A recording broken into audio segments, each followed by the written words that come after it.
Hello, everyone, and welcome to another Thursday. Here we are with After the Fire, our Game of Thrones, Song of Ice and Fire role-playing game campaign. I am here with two gorgeous individuals ready to kick some ass. It's time for the Battle of Blackmont. I am super excited and also a little nervous for running warfare because it's always can be a bit crunchy, but I want to make it cool and cinematic for tonight. And I have two cool cinematic people with me. Charlie is the regular here. Let's go over to her first of all. How are you doing this week, my friend? You okay? I'm doing good. It's been a kind of a weird week for me. We had Crown Lands finale on Monday, which was like this big thing I'd been looking forward to, and then we had a lot of fun. And then That was super cool. Tuesday was my dad's birthday, and I actually tried to take the whole day off, and I wasn't at my PC for very much of it at all, barring one tiny thing that I had to deal with. So And we just did, yeah, I did fail. But we did like music quizzes on YouTube, and we just hung out and did some stuff, and it was really nice. And I just kept making him Long Island iced teas. Thanks to Jonathan Fry for that recipe. Nice. I'd snuck down the night before when he finally had gone to bed. He'd fallen asleep in his armchair, as dads tend to do, and then just not moved for like 3 hours. I was like, please go to bed, I need to decorate.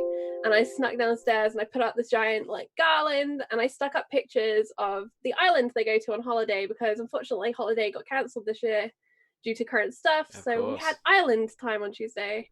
That is and then it's sweet. just been a fun week. Long introduction, but I'm in a pretty good place, except for all the anxiety about the battle ahead, because it's a big one. It's Greenmont's chance to succeed or fail, or we'll see. You win the game, my friend. You play the game. Sorry, you win or you die. Speaking of playing the game, we have Greg in for us again, playing the wonderful Maekar. Thank you for coming on again, my friend. This is such an honor. It's always an amazing, fun time when you're on. Oh, thank you. I love being on here. Maekar is perhaps one of the vilest people I get to play, which is fun and great, and it's its own type of release. But I will tell you this: I've always said it. I will continue to say it. If I somehow make it through today, I will say it again. If I'm blessed to come back. I always expect to die. I always come into every one of these games expecting that at any second, the knife goes into the back. And so I am fully prepared. For those that are about to Maekar, I salute you. I can't wait to play. He's led some poor Crownsland boys here to fight for him. All these like Targaryen infantry and stuff. Bless him. Yeah. We'll see. All right, cool. We have a little bit of boring ass prep to do. But yeah, I think actually reminding me in chat, thank you for that. I think this is the best Maekar has looked so far. Like, you are doing a killer job there, my friend. The eyes are awesome. It's a effect, right? Because I could never do contact. There is no way in hell I'm ever doing that. I have a bunch of custom, novelty contacts, but then I can't see at all. Yeah. So then I'm completely and utterly blind. And so I sit here doing this the whole time and you don't see them anyway. So, yeah. But nice. Yeah. Cool. Well, let's just kind of get into it and chat through what we've got going on. So, that was a cat. Hello. Okay. I'll tell you what, let's start from Marcia POV, heading into Blackmont with Ellery Peak.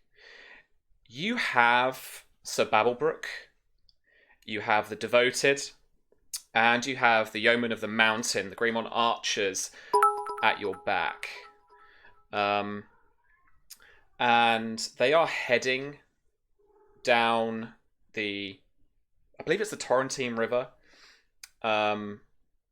with you, and Ellery Peak is bringing his trained crusaders who have not disbanded since his attack on Vulture's Roost. And so Ellery Peak, really at the behest of Prince Maekar, and of course your persuasive skills, Marcia, has repurposed them to come here and to essentially now work for the crown. Travelling down along the mountain here and are kind of sometimes on the banks of the Torrentine and sometimes along the mountain ridges has been hard for the men. But no one is on horseback here, which can be the difficulty that units face up here in the Red Mountains. Oh, thank you guys so much for the donation so far. We have a hype train going on, bizarrely. Thanks so much. I need to give, I believe it is a bonus dice for Mr. Maekar. The bonus dice are all over the place. Oh no! There we go. My god, and there's more. Okay, thank you so much. Hawkeye, sorry, is a one person hype machine, it would appear. It's not like Vegas, Hawkeye. You don't have to keep putting the money in the slot, but we do appreciate it. Thank you so much. Okay, and I'm trying to think back to Alfred's approach. His was more under the cover of darkness, but you're arriving here. Keep it up. I'm trying. You are making your way here of a day, and you can see what is before you. Camped around the north side of Blackmont village, you can see the black and red banners of the Targaryen forces that are here. But what sincerely worries you about the scene that you see is the tarred, scarred, blackened earth and buildings of Blackmont village. And whatever you make of that, I can leave up to you. But as you approach closer, you can also see that the cover and the tree lines around Castle, or the keep, similarly to Fox Hollow, this is a keep that doesn't have a big wall around it. Castle Blackmont, atop its motte, surrounded by its moat that's dug through and flows from the Torrentine directly. All of the cover around it has been burned away too. And you can see that there are tents outside the keep, a little tent village, and people moving between it, as well as archers on the perimeter, guards, and people coming and going from the keep's main doors. Finally, you approach the main Targaryen force and can immediately, if you so wish, seek an audience with His Grace. One thing I would have liked to have done before I set out that I kind of forgot to raise last time was ask one of the household guard to have located Masha, the refugee from Blackmont that my delightful parents had brought with them. And I would have just asked her to talk with Babblebrook to discuss approaches and just like anything she kind of knows about the village and stuff, because Marcia isn't interested in flattening the small folk, for example, if it's not necessary. Well, in general, she's not, but just try and get any information that Masha has, because Marcia's never been to Blackmont Castle, and so just any kind of insider. I don't know if you want to make a quick roll maybe for a... No, not at all. What I can do here is I can help you by describing the actual battlefield that you can hopefully now see on Roll20. So running north to south and around the my god, forgetting words completely now. The trench here. The moat. The moat, yeah. Simple words. Is a road. Quite a simple dirt track. It's no King's Road or anything, but this is the kind of main thoroughfare for people travelling south and north up towards and through Greenmont and then into the Reach. It's one of the narrow mountain paths, so it's not a main thoroughfare for kingdoms like the Prince's Pass or the Stoneway, but it is a journey you can make. Blackmont village here sits just north of the castle keep itself, and then the castle sits on a small motte with a drawbridge going over the trench. And then there is a small kind of fishing setup, a couple of huts and a pier that lies just to the west of the village that you can see as well. There, as you look now, you can see that the Targaryen engineers are setting up a mangonel, a siege weapon that's going to hurl rocks or burning pitch at the castle at a very high velocity. It has got much range. It doesn't go very high or very far, but it is a good shorter range weapon with a big impact, and it really kicks when it goes. Targaryen forces are all kind of, as you approach, they are availing themselves of some of the kind of tat from the village that still isn't maybe just quite burnt. Anything they could use or forage or salvage. But the main camp is just north of the village. In terms of the keep itself, she doesn't have much information. With the drawbridge up like this, it's pretty impenetrable. The moat is a good at least 10 yards wide on every side, and is quite deep because of the way that it's been dug from the Torrentine River. Is there anything else you'd like to know before approaching the camp? I think that's kind of all Marzia would have asked of Masha. Mm-hmm. She would ask Sir Babblebrook what he thought of it, what might have happened to the village.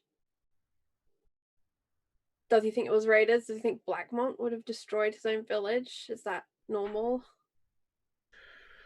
Could we not consider, my lady, that perhaps the Targaryen forces here have looted and burnt that village? I have heard of Maekar's words here when he wanted to come here and what he wanted to do to the house.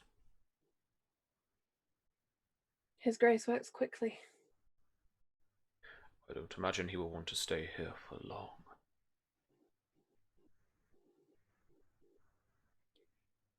A quick battle is in everyone's interests. Let's go to the prince. And you walk along a rough column of Targaryen infantry, all of them decked head to toe in some breastplates, half plate and mail of that black with red trim of the Targaryen heraldry. Some of them even high up enough, maybe, in terms of the ranks, or have earned enough veterancy with those forces to earn themselves the helm with the 3 heads of the red dragon atop its crest. As you enter the command tent, Maekar is sat having a little wine and some lunch. And there is a small, very rough model of the motte and the moat and the castle that they intend to siege on the table. Your Grace. Marzia goes into a low curtsy. Lady Greenmont indicates a seat. Which she'll rise and take. He would rise a bit off of his chair. He's not full standing. He's relaxing a bit. The castle seems well prepared for a battle, Your Grace. Convenient, as is the state of their village. I had noticed, Your Grace. An excellent bit of evidence. One of the last stories I had heard of the Blackmonts was that they kept the gates closed when raiders attacked the village. or they want to make it appear that somebody has burned their village. Or perhaps they moved everyone inside the castle and burnt the village so there was nothing for us to use against them, Your Grace. And Sam, correct me if I'm wrong, but there's plenty of small folk that are right outside. In the tents? In the tents right outside as human shields, essentially. They've got small folk going about trying to kind of keep up with their lives that you've seen from your scouting reports. And you guys that really aren't very far, just north of the village, you can still see, or you could still see in the distance, tiny dots of people moving around, as well as their whatever standing forces they have, kind of keeping guard and keeping ready. The second question, Sam, I assume that I have ravens, like a small rookery with me. Do I have that? Yeah, absolutely, you would. Yeah. Okay. So he would have already have sent out a raven to the Targaryen forces, either near or far, to let them know that he had nothing to do with the burning of the village. Sure. Is there? So, do you mean like kind of allies to the Targaryens around here, or cause are there any other Targaryen forces? Would probably be your brother in Highgarden, or even just back to King's Landing. Anyone loyal to the crown is a Targaryen force. Yeah, this could be anybody. Okay, yeah, but we know that the Targaryens only consider themselves whenever he would send it to his brother. Sure. It's not far, at least. Yeah. In fact, if possible, he would send it to both of his brothers that are in the field in this region, just to let them know the current setup. Didn't burn the village, small folk outside acting as human shields. Not me, Gov. And then, and then, XO Maekar. And then at the end of it, he'll add what he intends to do, which will RP. But that sure he puts his battle plan in, and then has several people ready to kind of update and send out things as it goes. Ooh, okay, cool. If you can. Oh, yeah, for sure. Your Grace, I have brought a unit of archers as well as our better fighters who know the mountains well. And I have reached out to our neighbors to help supply things that might help with healing and looking after your troops. It is very appreciated. Lord Peak too has brought his unit with him. I wait in breathless anticipation.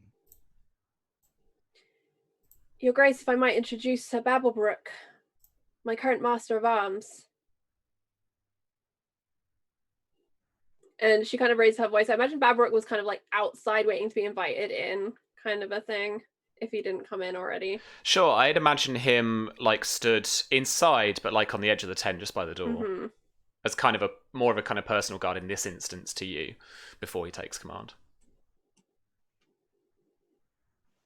He would recognize the entrance, but give no formal nod of, I mean, respect in that he's aware of the person's presence. That's about the end of it. Mm-hmm.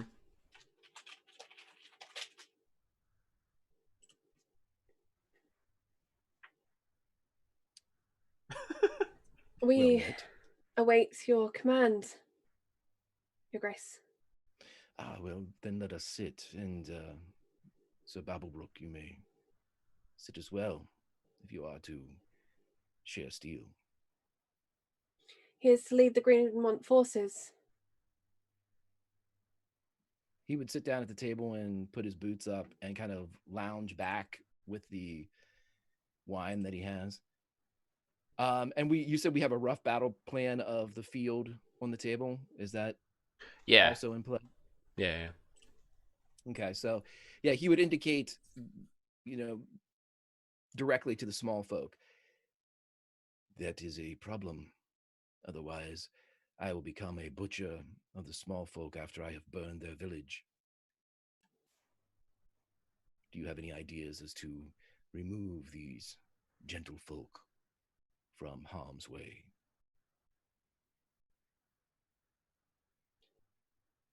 Perhaps a parley and an offer, Your Grace. I have an offer. Would you like to hear it? Yes, Your Grace, if it will help them live. They are not the ones who must answer your justice. I believe you're correct. When last we spoke, I said that the Blackmonts would be burned to so much ash. That is a promise I intend to keep, but only those that raise steel against the crown. My offer: the first person, small folk or otherwise, that lowers the drawbridge will be given Blackmont, first of their name, to sit in liege service to both the crown and a heretofore absent lord. A most generous offer, Your Grace, but I fear it could cause chaos. Do you think? And infighting and more bloodshed. But I do not know that it would allow us easier access to the castle, nor clear the small folk from the way. Do you have a suggested alternative? I had a woman come to Greenmont and explain how many of the small folk here were troubled by their lord's lack of protection, lack of caring. Surely if we offer them what they do not have, they could leave of their own accord. True. And would it not be better to promise them that whomsoever lives within the castle walls after this day, if should there be a castle still remaining, would be a just and caring leader, not someone simply chosen from a crowd? But it is how We you should... it is how you sorry, Your define Grace. leader. Courage. No, Your Grace. They need a champion.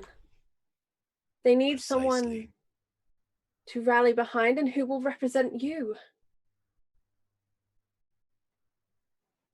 Couldn't agree more. The mountains need a protector, Your Grace, someone to keep the bandits away, someone to care for the small folk and rebuild the village when this is done. I agree on all matters. But I also believe that whoever takes the seat must have their political loyalties apparent, aligned, opposite. Perhaps the decision of whom should take the seat is one for after. I am sure Your Grace will make a wise choice, and it is not my place to make suggestion. But I would suggest the Scrabble to assist Your Grace could simply cause the battle to start earlier than intended. Or is that your plan, Your Grace? Well, a little chaos never hurts.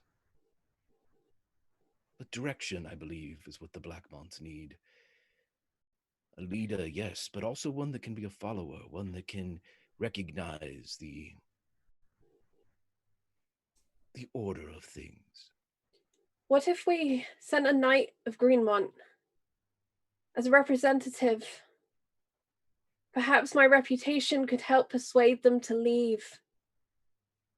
We could offer them shelter until such a time as Blackmont is safe. And once the gate is cleared, you could begin. And if that does not work, then I am sure Your Grace's approach is born of much experience, much more experience than I have.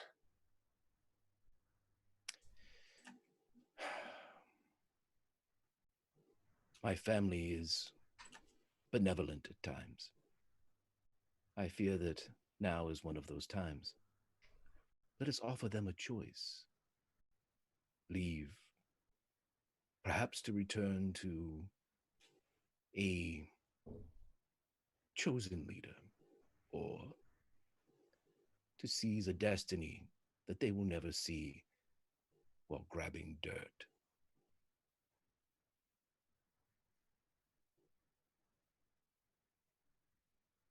They can save themselves one way or the other.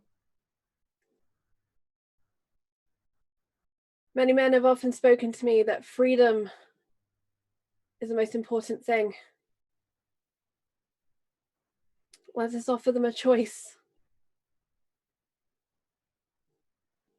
I agree.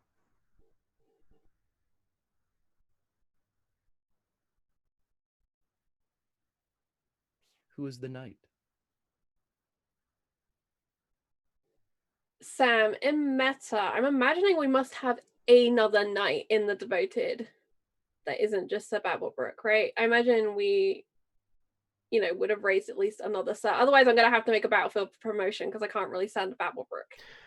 Another knight can raise a knight. So Babblebrook could field promote somebody, but you don't have anyone else. Okay, we don't have anyone that we've never named. Who is a bona fide? No. Okay.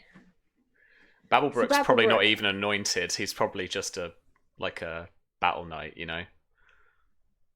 I have a meta question as well. Yeah. Mm-hmm. The Peak group that's here, I'm assuming that young Lord Peak is not in charge. He has a commander of his own.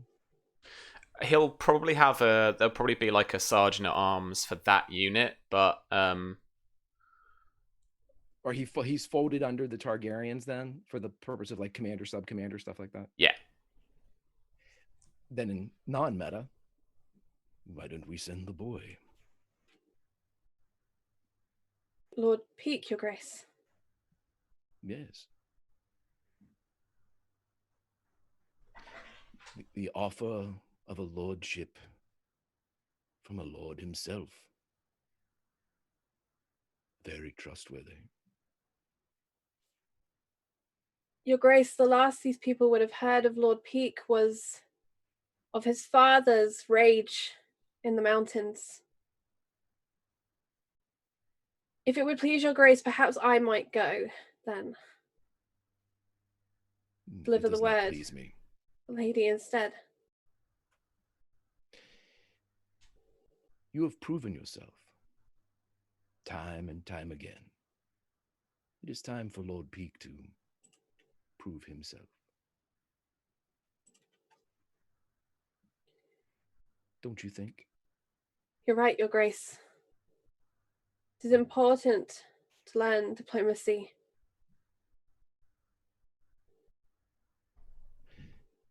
So, the young lord will bring safety or chaos, small folk or lord. The choice bringer. How fitting for one so young.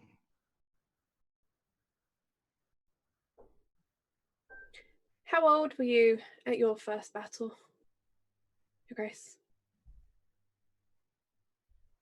I'm a Targaryen. My birth was my first battle.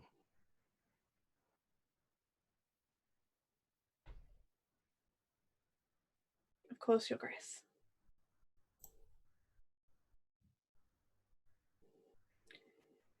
And I'm sure as a Targaryen, you were never once scared. Well, there is always an anxiety. You're a fool not to feel it while on the field. But fear, it's a weapon to be used, like the mangonel, like the bow. You just focus it. And when you can, give it to your enemy. Just like our little Lord will do.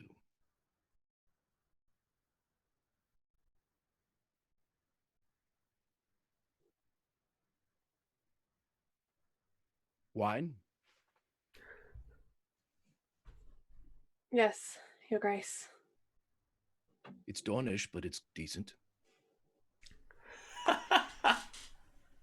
It's red. Seems appropriate.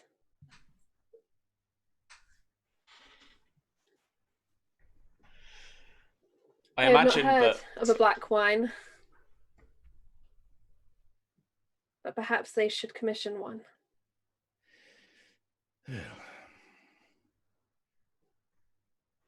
We'll see. I imagine little Lord Ellery is brought in. Greg, little is a bit of a misnomer. He's a teenage lad, probably just Right. coming up to be a man grown. And so he enters the tent and did as he did when you came to Starpike, his kind of low Valyrian tongued greeting again, as he would expect a prince to expect of him.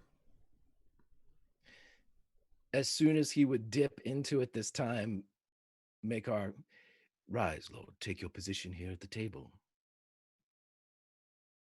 Thank you, Your Grace. Can you stomach Dornish wine? He would indicate the pitcher for somebody to pour. Someone does. He takes the wine and he drinks a good kind of 2 hearty gulps, and you see that thing that kind of young people do, and they young people. How fucking old I am now. When you're young and you have something that's just a bit too strong than you're used to, and you kind of have that like that little shake. I don't remember anything in that sentence you just said. I am too old to remember shaking when I first sipped whiskey. Greg, it's when you reach over for your cup of coffee and you swallow it and it's cold and you weren't expecting it to be cold. It's like, right. I mean, whenever I broke open the first cask of whiskey I had back in ye olden times, it was, I guess it was something like that. I don't remember though. Probably. But yeah, he braves it basically. Back in 177. Yeah.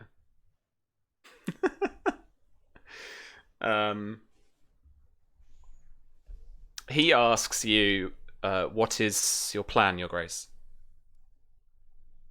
It's funny you should ask. Lord Peake, you will deliver a missive to our adversaries. Hopefully, perhaps not our adversaries. You will deliver them the message that the small folk can move, depart in peace, safety. They will be looked after until such time as they can return to this land, rebuild under a just, as he would look over at Lady Greenmont, and forthright lord. But you will also let them know that they, or any in the castle, to lower the drawbridge, will be given the castle and the land surrounding it.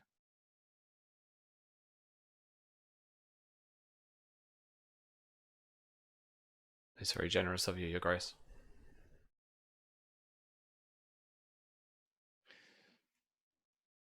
I will extend it to you as well, Lord Peake. If you lower the drawbridge, that coat of arms could again have 2 instead of 1. He does that. He looks down for a second and then looks back up at you as you say that.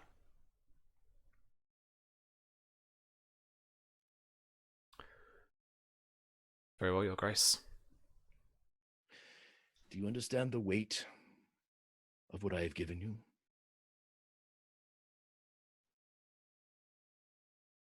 You have the ability to stop a conflict before it starts, to gift someone with the knowledge that they could become a lord. This is no small matter. It's usually reserved for kings. But today, Lord Peake, today you are a king.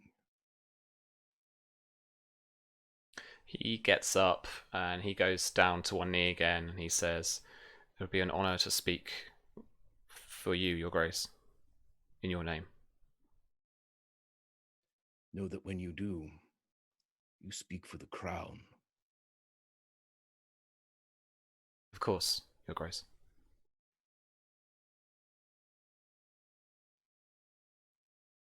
Do we have anything but Dornish wine? servants scrabble about for a bit, and as Ellery prepares himself and heads off with a few riders, some red wine, some Arbor Red is brought to you. A Reacher wine from the Red Wines on their little island. All right, I'd like to move things on to where maybe you guys are watching, probably from horseback, just on the cusp of the village. And in the distance, in this valley, you can see Ellery having ridden out. Let's move him around a bit. Just by the kind of entrance to or where the drawbridge would drop onto the tip of the road. And a couple of people step forward. From someone with the just from what you can see in the distance, with the look of a knight about them, shield, arms and armor.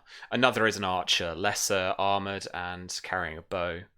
The archer has an arrow trained on the little mission that you have going there, and also the unit there, the huntsman, that you can see.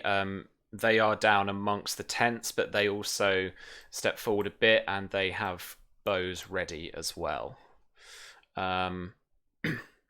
They speak for a while. You can just about hear the echoes of the words that you gave Ellery to say, and how he considers the weight of this to be, very heavy and important, and that he tries to make it clear to even the small folk that are gathered around the tents and listening to what he's saying, that this could be something that they could benefit from.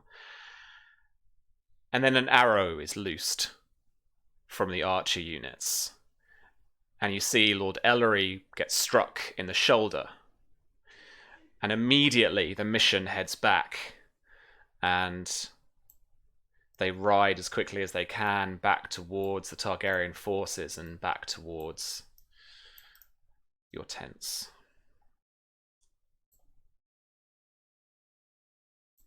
Is he alive?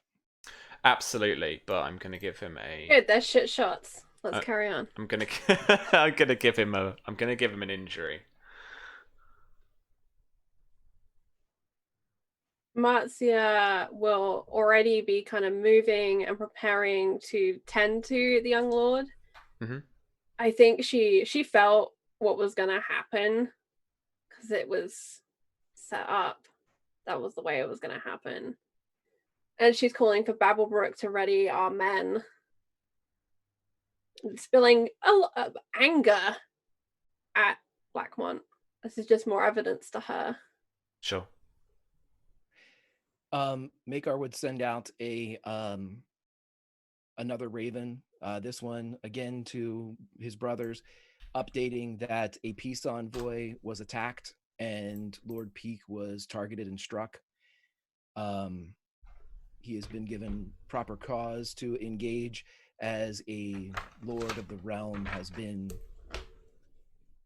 brought low. Yeah. He still lives, but he's going to definitely play up the injury. Attempted assassination. Yep. And then he will go, after the raven is loosed, he will go to meet with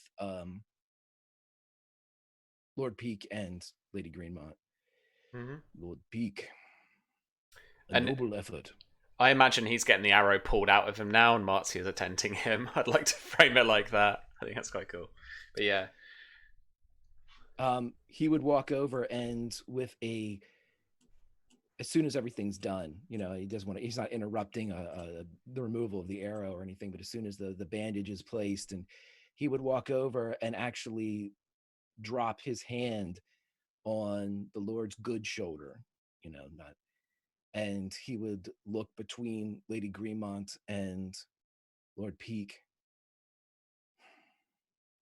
You did well. You've shown much. Thank you, Your Grace. I have let my family know that a lord of the realm and of the reach was struck. You are such in my eyes. Fear not. Lady Greenmont will stay by your side, right here, and make sure that you are cared for. I trust her implicitly. Am I not to take the field, Your Grace? You will. You have proven much already.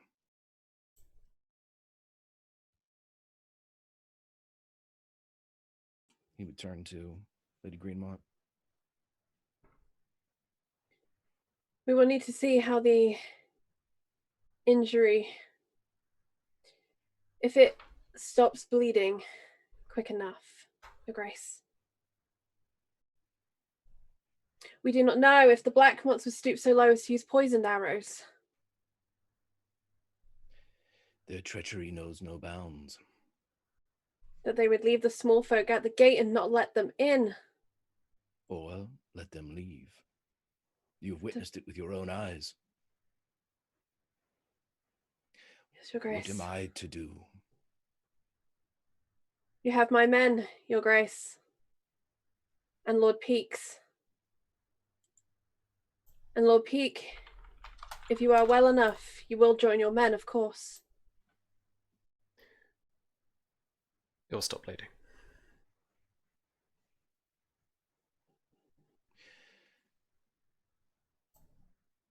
Watch him, he says to Marcia. Watch him. Yes, Your Grace. If he can take the field, let him. I would prefer him to watch, remember, and learn. She nods in agreement and understanding.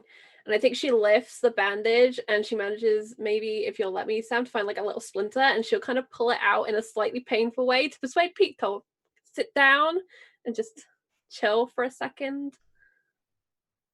Are you trying to not have him hit the field? She doesn't want him to go down in the field. Okay, I would like you to roll for me a healing check against his intrigue defense. Okay. Treat injury specialty. Or maybe let's actually put a persuasion specialty in there. Convince, maybe. The only one I have is convince. Let's so do that it's then. the same either way. Okay. 16. Actually, just as a quick one, let's check his passive. Okay, yeah. So you managed to do this in such a way that even this like proud teenage lad like screams out in pain for just a second. And do you make the bleeding worse? No, it's more like to give him some you are hurt, hello, kind of thing. And then maybe, if you allow me, I think it's gonna be a deception roll. Perhaps you'll say it's a nasty injury. My lord, I've seen great heroes faint at much less. You're doing well. Okay, cool. She's not a great liar, but she really wants to keep it. No, that's fine. If you do this, then I don't think he takes the field, and I think you'll have to tell Maekar. But sure.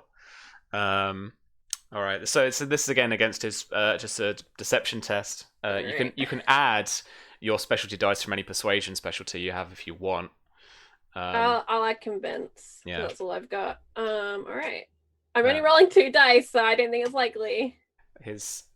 10.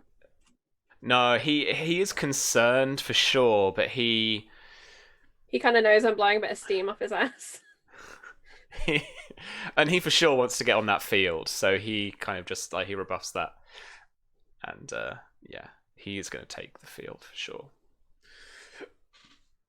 Okay, so in terms of formation, folks, and Charlie, you can get involved with this for Sir Babblebrook for sure. I'd like the two of you to do the commands for me. Yes, well, of course. There you go, right? So, quite importantly, you guys can control on here what you want to put where. So you can control your own units. So for Charlie, that includes the peak unit there. Mm-hmm. One thing to consider just now is, and I think in the meta, you guys have a chat, obviously, but Maekar, would you want to attach Ellery to the Crusaders, which means that the Crusaders get a +1 dice, keep dice for their attacks, and basically he doesn't give you any additional commands. Or would you like to have him as an individual, like running around, and he give you an additional command that you can do? I take the +1. +1 command. All right. So or no, the +1 to the unit. Attach him to the unit. Cool. Yeah. All right. I'll group them together then. So, yeah, he's not going to provide you with any additional commands. Not necessarily that you might need. Let's see if I can group these. Hooray! Cool. All right. So he's kind of the one less thing to worry about now because he's basically part of the unit. So you get to order them around. So Babblebrook will need to be on his own in order to actually facilitate some commands. Mm-hmm.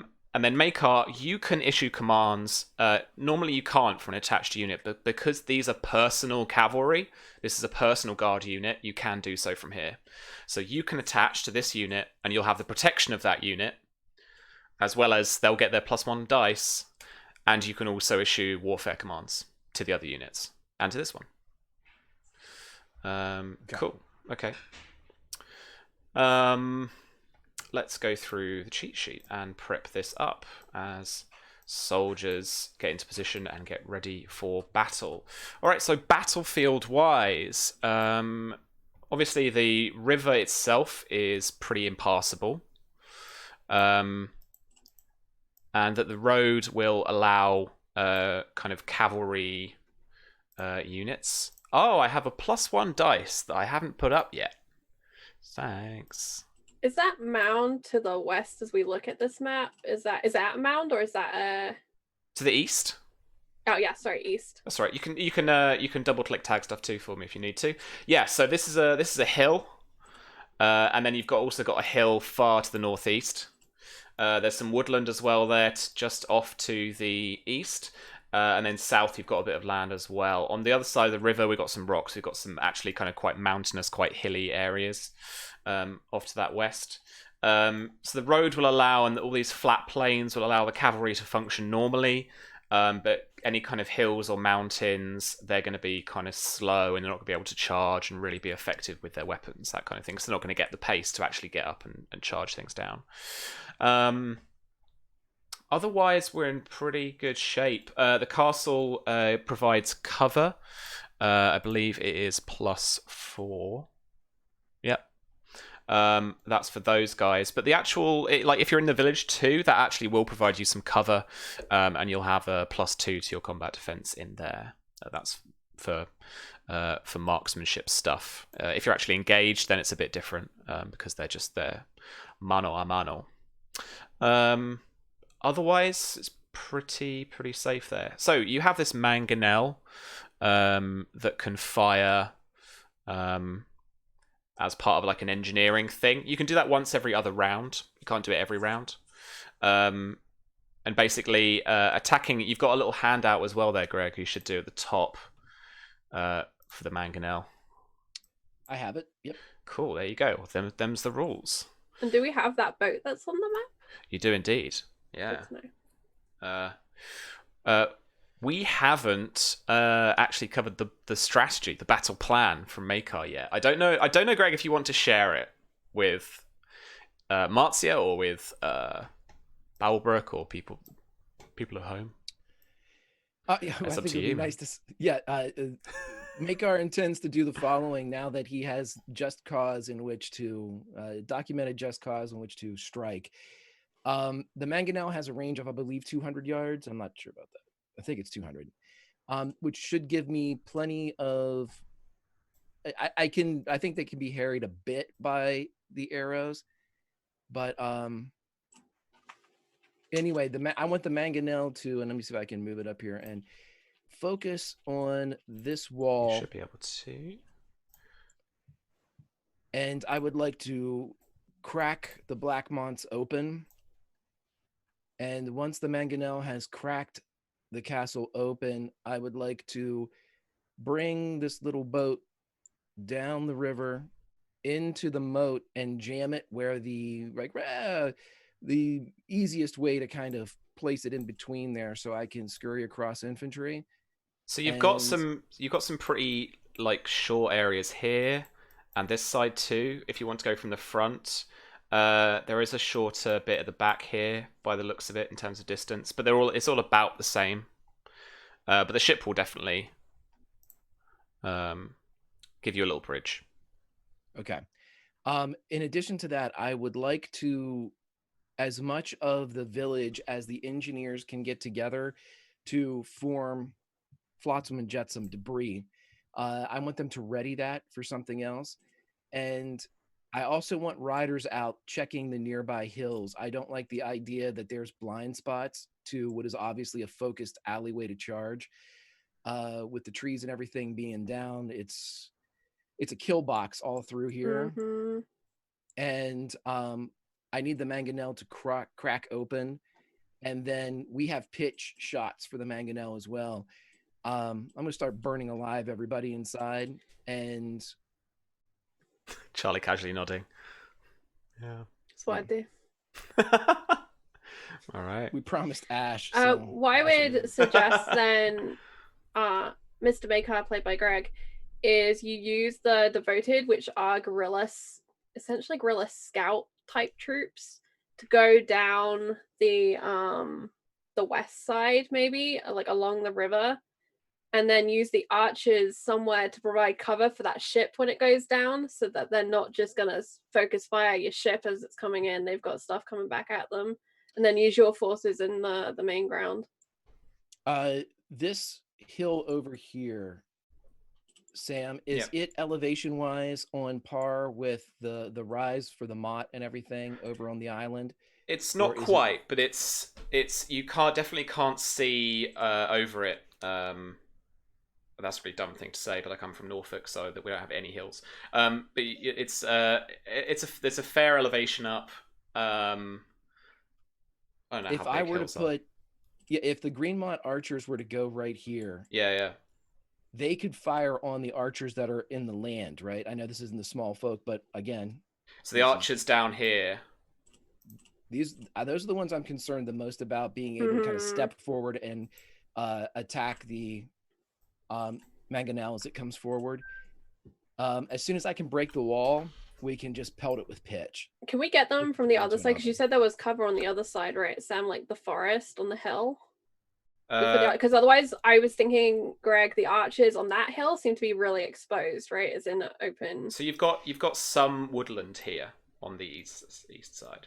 On the east side. I was saying that if they could use the blind side of the hill, kind of pop up and then go back down behind the hill, at the very least, they're just gonna volley, just harry, just make them think twice before they set up archery ranks. Well, we know that our Greenmont archers are very good at shooting and then reversing, because that's what they did last battle. So I'm sure this battle they can nail that maneuver. All right. That's all we did in this Greenmont last battle, is we took one shot, we reversed. Maekar adjusts the bullseye on his back. All right. Okay. I mean, to be fair, it was at your command that we reversed, but still. Yeah. Well, it all worked out. Clearly. Right? It's going real well for us right now. Exactly. I mean, come on. Yeah, I mean, no, that seems like a solid plan to me, Your Grace. All right, so I want you to line up the units in a battle formation. I need to draw a little shape here for you. I guess that's a square. In this kind of area for me. That's where we're going to be starting. And then you can move those units where you want to get them to.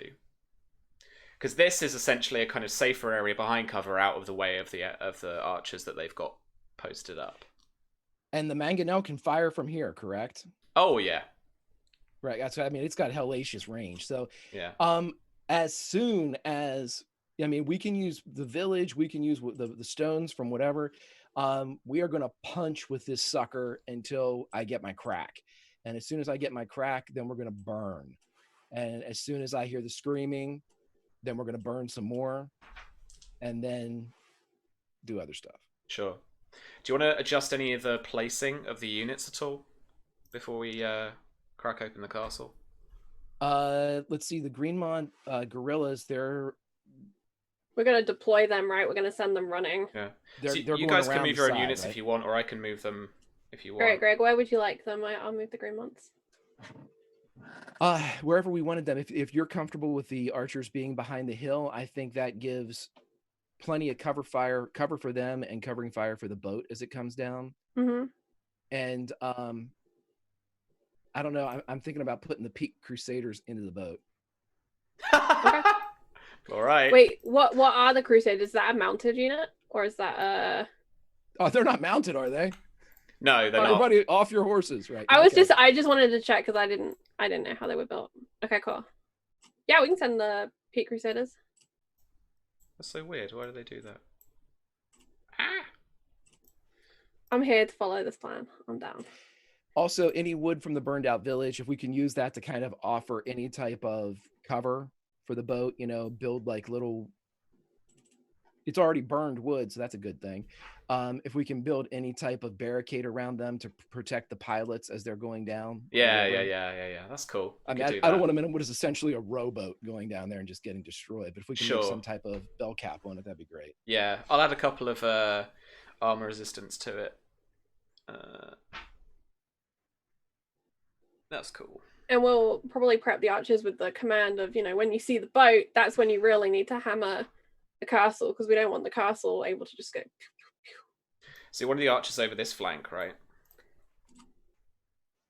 Yes, correct. Cool. All right. And the guerrillas were going to go the west side, right, Greg? We were just going to check for people. Is that the plan, or was it the east side we were checking for people? The guerrillas, I thought that if we've got the river to the west, so it's from, and correct me if I'm wrong, Sam, but in this particular area, it's swift, right? I mean, this is a fast river. Yeah, you're almost. It's not far to the mouth, really. You're like the way that part of it starts up at Greenmont is leagues away, and you've got another half the river, and you've had a river come down from Horn Hill where Tarly is, and it joins. So you've got two small rivers confluencing into this one big river. So yeah, it's got a current on it for sure. If that's the case, then we don't really have to worry about anybody fording across the river, correct? I mean, it's. I was thinking more if there's an archer unit hidden up there. Yeah, you're not going to get anyone really over there. Oh, we could. In the ship, I suppose. Yeah, is there any way that when the ship would leave, and let me see if I can, I'm not sure if I can move where the boat, well, if it can go, when it leaves the station, it hits the bank over here, and then redirects to go down this way. Yeah. And drops off the boat. Yeah. Let them scurry up into the hills, and if while the mangonel's firing, we'll send the boat, have the boat come back, pick up the Crusaders, and then send the natives down. That will give the mangonel more time to bombarded to crack you open your egg. So one unit can be in this ship. Yeah. So what we'll do then, Sam, is we'll put the devoted in the ship first while we've got opening volley. Yep. And move it to the other bank, just across the bank as hard as we can. Then send it. It'll have to go downriver because it's going to be real hard to row it back up. So just push it then across to the eastern bank and have it pick up a unit there. Okay. And that can take the Crusaders, as I think was the ones that Greg wanted, the Peaks Crusaders, and we'll shove them in the ship. Okay. And then by then everything else should be flying up. And we're making vulture soup! Cool. Do the Crusaders have, not the Crusaders, do your irregulars, the guerrilla fighters, do they have bows? Do they have long range capabilities? They have short range capabilities. Yeah, short range. Which is 20 yards, I think. But they can just keep pushing down that other bank of the river and checking it, is what I was thinking, Greg. Well, we don't have to rush a siege. While the mangonel's going off, Sam, can we do this? While the mangonel's hammering Blackmont Castle, can we send them over, have them range over into the hills over there to see if there is an archery station that's getting ready for us? If there are, engage. You know, we don't have to, if it's a trap, they have to wait to spring it. They have to be in position. So Yeah. we'll just send them over there to scout and figure it out. Sure can. Agree. You sure can. Then if they don't find anything, they just keep pushing down towards Blackmont Castle. Okie dokie. But see, they can't get back across. That's the Well, problem. the boat will be down there eventually, right? The boat's going to be a bridge. And The, it's going to be the boat's going to be crashed into the moat. Yeah, that boat ain't going to be for sailing anymore as soon as it gets down there. It's ramming speed time. That's why I put the noble peaks in the boat.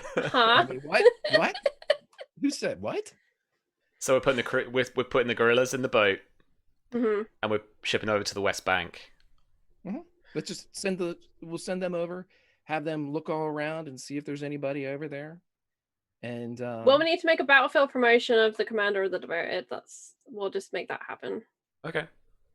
Because Marzia needs more knights anyway, so. Okay. Charlie, you get to create that NPC. You have to give okay. him a name now, because if these guys get destroyed... His name is going to be Sir... Horatio, no. Horatio Ivan. That's a great name. Khan. Nian. Sakanian. That's his last name, is Kanian. His first name is gonna be Flake. Nope.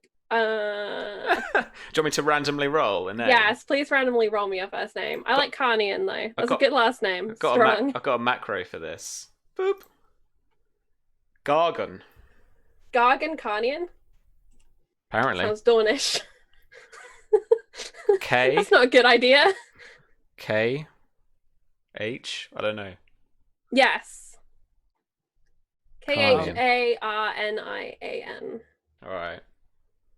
I'd Sure. also like to send a soldier or two with the group from the Targaryen troops. Maybe a scout. Sure. Just someone to follow behind and, you know, kind of relay, see what they see in case they get into trouble and report back exactly what they see. Runner. Mm-hmm. Sure. Alrighty. So yeah, we'll just run them over there and then we'll taxi them back over with the boat when we're cool that the bank is clear. Okay. And then we'll get them back over here. Let's fire. Mangonel away. Okay. All right. My engineers roll me warfare.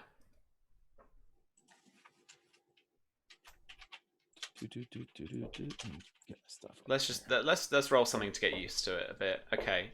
So the trained guerrillas head over to the. Are they coming back after they've scouted? If there's nothing there. Yeah. Okay.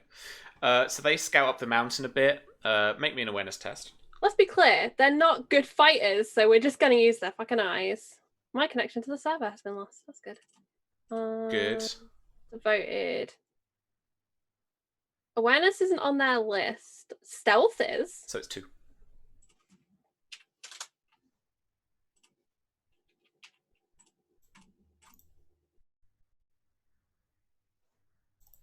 That didn't work.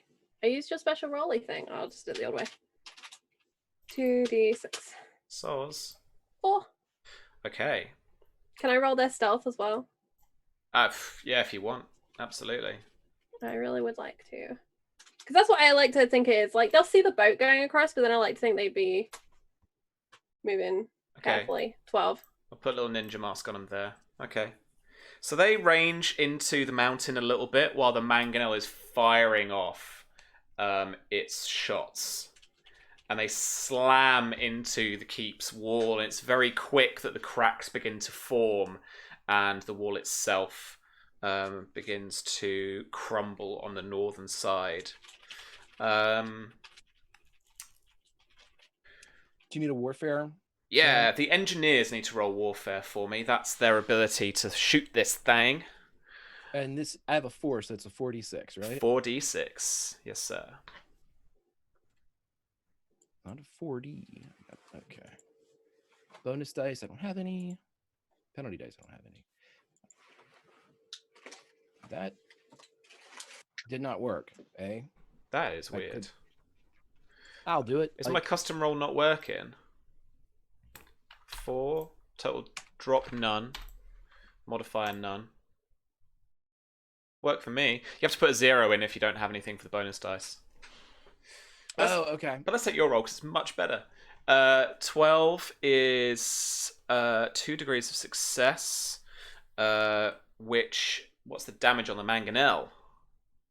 It is 6. So it's 12 as it slams into the side of this keep and cracks begin to open up on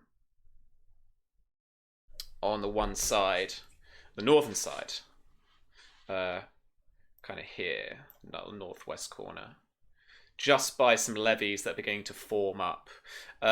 Before we actually started moving them around, where did you want to position your other Targaryen forces? If your engineers are with the mangonel.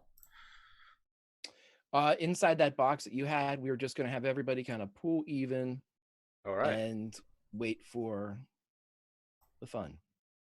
Let's move them a bit. Oh, hello. That was everyone. Let's just space them out a little bit so they've got room.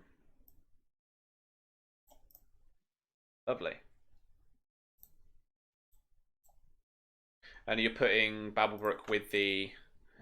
Yeah, I was going to put him with the archers. Cool. All right. Right, off we go then. So, Maekar, make me, or as well for Babblebrook as well, Charlie, make me a warfare strategy test to decide who goes first. There's one character I forgot to pull my sheet up for.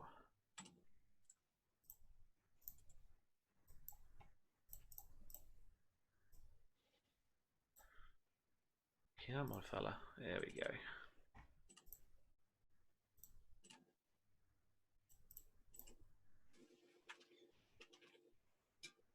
So this is our initiative if we have to resolve things in a certain order. However, what we're going to do now, I've changed this up a little bit from the way that combat works normally. So at the beginning of each round of warfare, which we find ourselves now, each commander secretly decides the order for each of their units. Once chosen, orders are resolved from vanguard to middle, then to rear, or right to middle to left. On the screen, we're actually moving from left to right because your flank is upside down. If units would engage, fight, or shoot an enemy, then the side with the initiative goes first. So the idea is that along a battle line, if two big battle lines are engaged, then you work like this way down and you hop between the units rather than kind of one side going and the other side all going, and it gets a bit kind of weird and wargamey. So that's how I'm going to try and do it anyway. So we've got an idea of what the we've got the ship here. The engineers can set sail with. We want the Crusaders to be... Oh, did you want the Crusaders to set up in the ship now, actually? Seeing as you have the time to scout out the west. Yeah, as soon as everybody is back. And the Targaryens that I sent, did you want me to roll an awareness for them if they were looking, or is that... They were just as part of the... They were just working as part of the unit. Right. So then we're in open ground now, so they are able to be seen. Let's just pop you to the back so that I can see the ship. All right. So the Crusaders are all parked in the boat, and that will set sail this turn, I presume. And then running from all of your units, you can have a chat between the two of you. Just pick what you want them to do. And the orders are found on that second part of the two sides of warfare. So I'm quite happy for you to do these fairly loosely. If you just want to describe to me what you want them to do, then we can just resolve how that happens turn by turn. I'm quite happy just moving along like that rather than asking lots of kind of, oh, well, if I move exactly this, what does this mean? Or, you know, it might be a bit kind of flow a bit quicker. But again, if you do need to ask me anything, just let me know. That's not a problem. And remember, you can always spend or burn destiny points. I don't know if Maekar has any. I can't remember. I have, it looks like 1 and then 1 bonus die. Cool. All right. I think if the overlay. That's a test dice. You got a test dice. Destiny dice should be on your sheet, Greg. If you go to... I do have one then. I saw it when I was looking over stuff. Cool. Like, all right. I remember to use that. What it can do is listed on the cheat sheet as well, because they're spending and burning. two options, and they do two different things. Yeah. Well, a variety of different things. Okay. Okay, then. All right. So, I've figured out what I want to do just now. Let me know if you need any questions or if you're ready to go. Or maybe, for the sake of the stream, chat us through what you're thinking or what you guys are going to do. Rather than just sit here in silence for a couple of minutes figuring out what we're going to do and do it. Everybody just hears us tapping on the keyboards as we get Charlie, correct me if I'm wrong, but I think that the best way to do this is have the mangonel continue to hammer this location. As soon as it's cracked and as soon as there's a breach into the castle, we have pitch shot that we can fire into the castle in a more. I can crack it at a different place. You've got a crack. You've already got a crack into the like one of the walls broken in. I mean, Sam, what's to keep us from hammering the spot until we actually have a breach, like a wall down, see the inside, and then an enemy archer killing off everyone wielding the mangonel? Yeah, the keep itself has got a stack of health points. Once it reaches 0, it's a ruin. So you've just knocked a chunk of its hit points down already. So I think you've got that. You've got an exposed you're part of the wall. You can see into some chambers, into some rooms or some halls, you know. Is there anything to keep me from continuing this? I'd like to go to an opposite. I can make another breach and crack the shit out of this thing again and have the engineers firing off the mangonel. And once I have the secondary crack, I'm going to pepper fire inside of it. Yeah. So I reckon you've shot like here. I reckon you've hit it on this kind of the west side of that northern wall. But you could hit it here. There is a tower up here too. I know the engineers are covering it right now, but you've got that tower as well. Yeah, I'd like to aim for that corner and just see if I can't just start bringing things down. I mean, we have artillery. There's no reason to. We can just sit back and drink that crappy wine and watch this.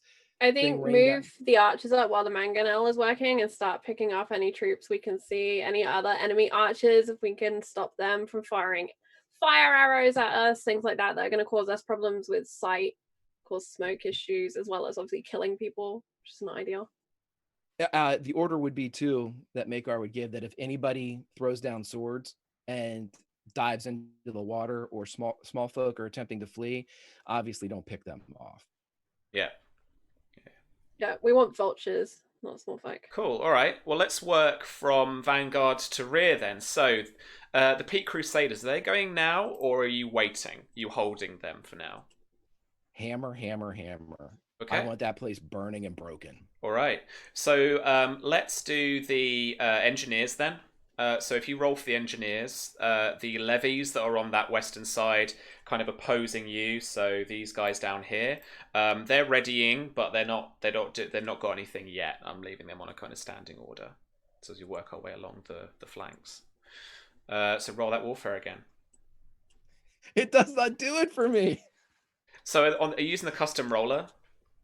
I am, yeah. Make sure you hit a number into every single one. So if you got total dice pool, you put 4.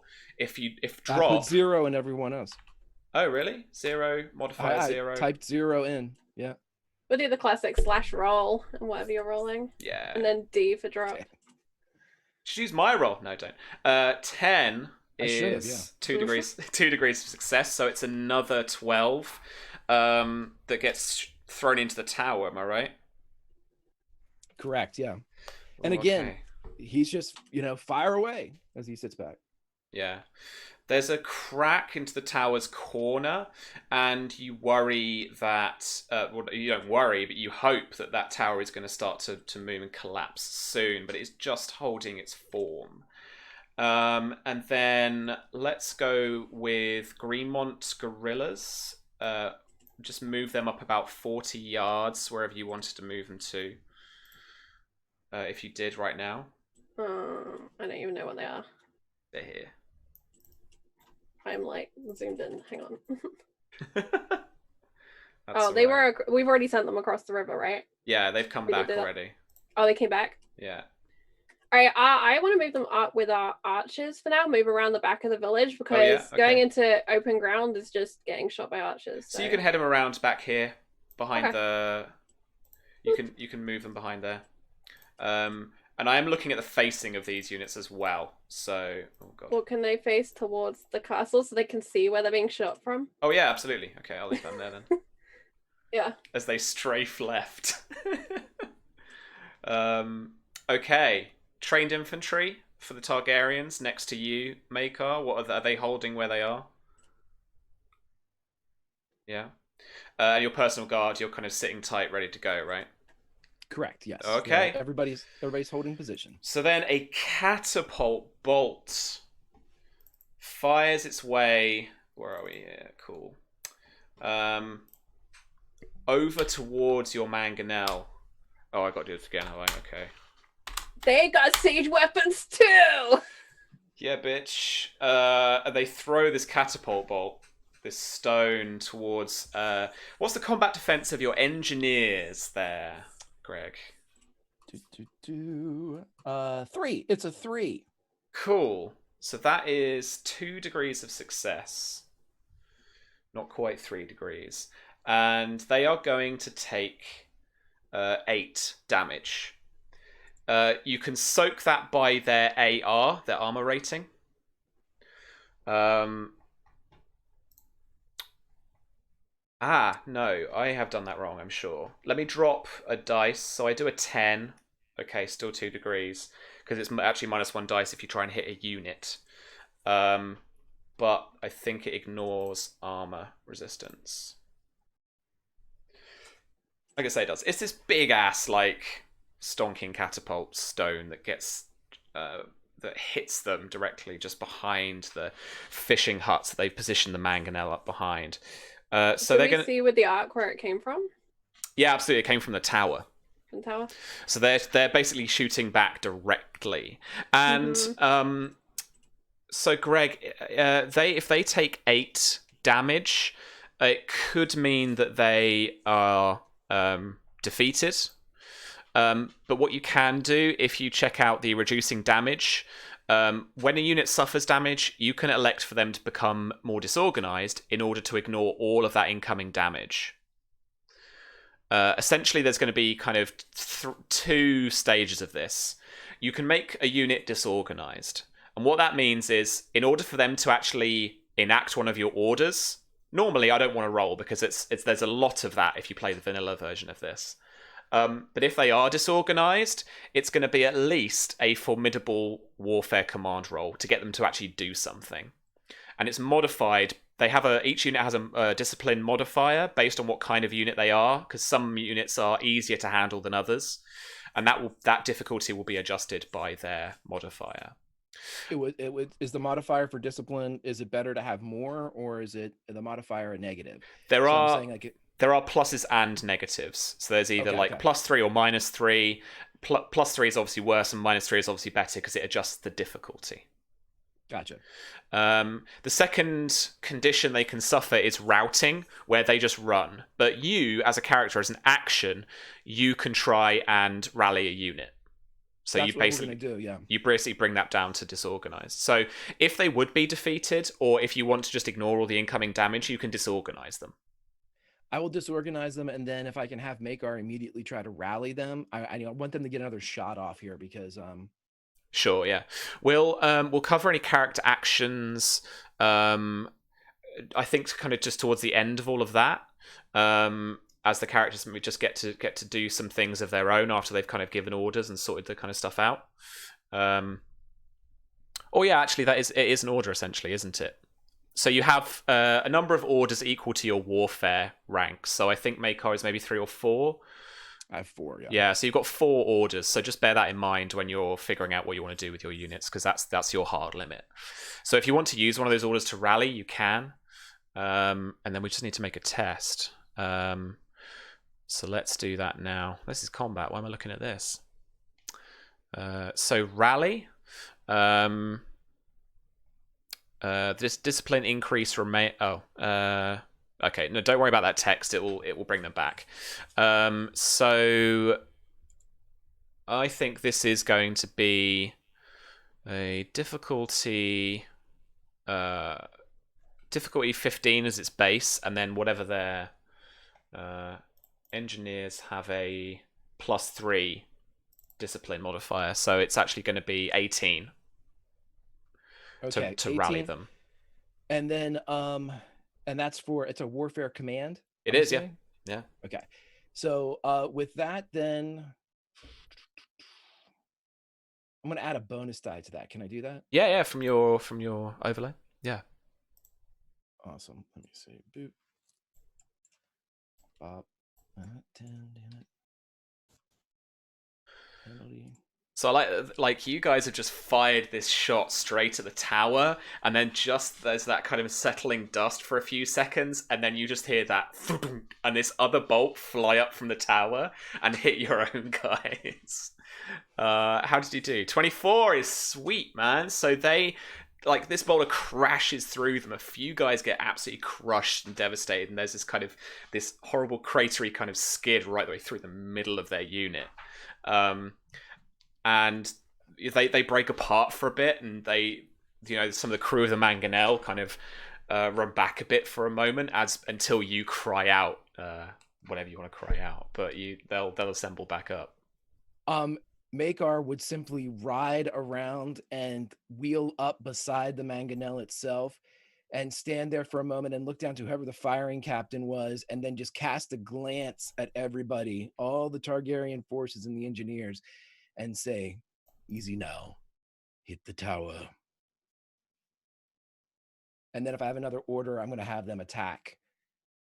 And if I have another order, which I do, I'd want them to send the Crusaders to advance, which send them down the river. Yeah. And I am readying the other two forces. Or if I can only do one force, it would be the infantry. I'm readying the infantry. Okay, that's cool. So you've sent off the Crusaders, and then I think 1, 2, that's 3. So you can get the engineers to fire again. I will ask for a command roll, because you're getting them to do something again. And actually, the Mangonel can only fire every other round, as it has to pull back, reload. The engineers have to do all that kind of stuff to it. So it's either it's moving the infantry or the cavalry essentially at this point if you want to, but that's up to you. Really. Yeah, I want to see what they would do whenever the boat hits the field, but as soon as the boat, I want to try to stagger. If we can get the arrows to start going off on the from the Greenmonts, let the boat start coming down the river, and then I want the infantry and the cavalry to begin to move, hopefully followed at the last little bit by a Mangonel shot. Yeah, all right. Well, first of all, I am going to fire the archers, these Blackmont huntsmen, as a volley of arrows is aimed straight for the personal cavalry and the Targaryen infantry. They're diving for that flank. I'm going to target the personal cavalry straight up. They've seen the cavalry and they want to hit them. So,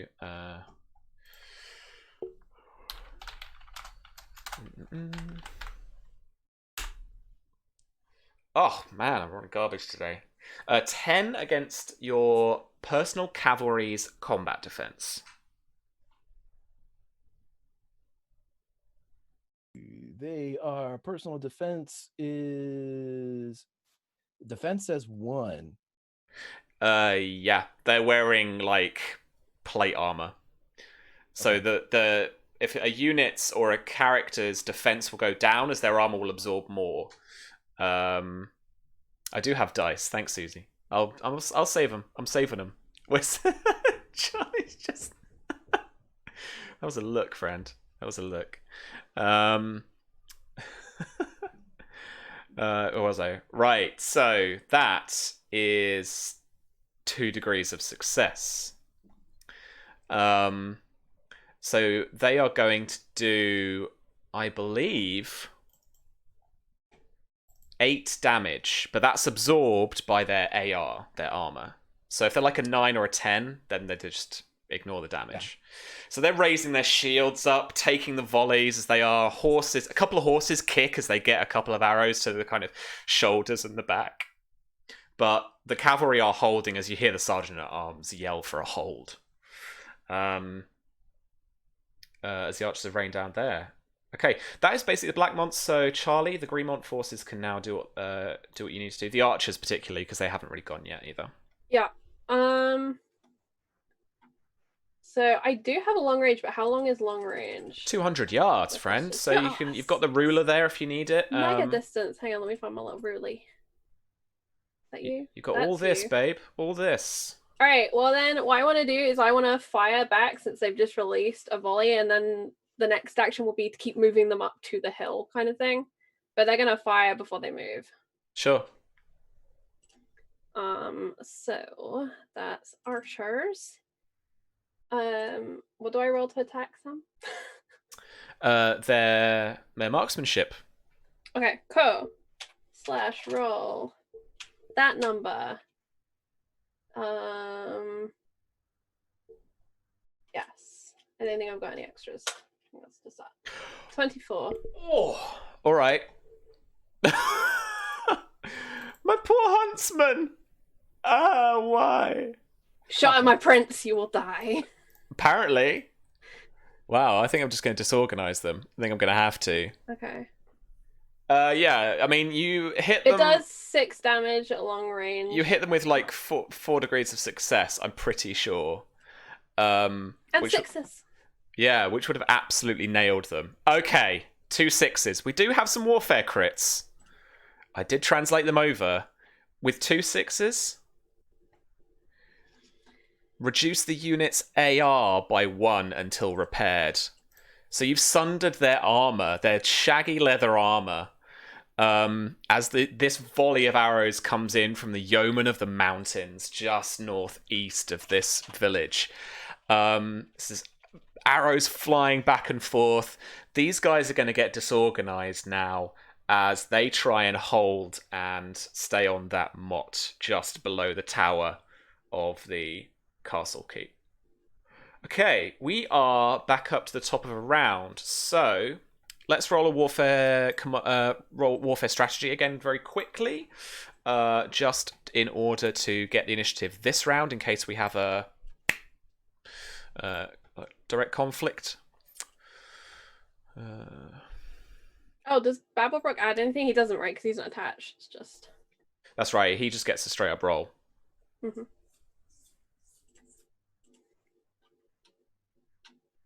And warfare. Boop. Susie, you put your ships back in the box. Okay, so if we have a direct exchange, then Bobbrook goes last and stuff. Okay, so all right, running from right or from the screen's direction, left to right, with the Crusader and the ship. You want them to just proceed as usual, Greg? Okay.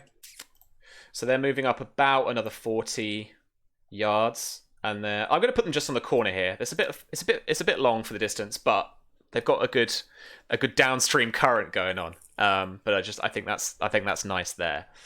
And then we're going to go with the engineers / peasant levies. So the peasant levy is obviously going to hold. So the engineers are readying up that mangonel. Is there anything else you want them to do? Do you want them to move?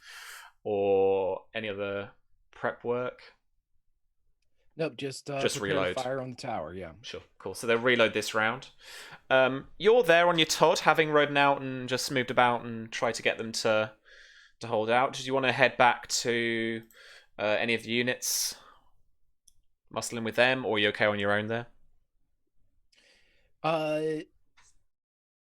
He is going to move over with the cavalry unit, but he's going to send the infantry in because the cavalry can move twice as many rounds in with a charge. Yeah. I need to send the infantry now to get them moving. Sure, okay. So let's move them about 40 yards. We're looking at about halfway down the road there. So let's pop them down here. Alrighty. So you moved in with the personal cavalry, but they're okay where they're going to be. The archers then are going to fire on the infantry as they head down here. I have to roll a test because they're disorganized. So archers are... I closed them because of course I did. I'm going to be doing this all the way through. Sorry folks, give me 1 second. Get those huntsmen back up. Oh, discipline +0. That's good. Okay, cool. So this is going to be difficulty 12, I believe. No, okay. So they are disorganized. They try to ready arrows, but they're a bit of a mess. And 1 or 2 arrows come the way of the infantry, but it's nothing to really worry about. As they start to get a little bit of kind of line of sight cover from the raised up drawbridge, I imagine. And then we are into the guerrillas, so the devoted, and then I'll roll the engineers. Well, they're reloading actually this round. So Charlie, really, it's over to you. So I think the devoted are gonna move up, but through the village, using it for cover. Yeah. Obviously, keep an eye on the archers. Keep an eye on Maekar's team as it's moving up, but they're gonna move up through the village. They don't want to go into open because they've seen all these volleys of arrows coming in, and they're like, "Well, that's not great." Great. So they skulk through this kind of burnt wreck of a village, and they're getting some cover, and they're sneaking around. Do you want to roll me a stealth test? Let's do that. Yeah, that sounds cool. That. All right, so that's that many. 12. Okay, nice. Let's put a little sneak on them. And then let me see. I think Babelcrook, that's his new name, is going to call for the archers not to advance into fire again, seeing how effective it was and that they're currently, not in too bad of a position. So they're just going to fire again. Yeah, for sure. I didn't see before that, oh God, I'm moving them. That this hill really is kind of obstructed, like that line of sight. You can just about see them.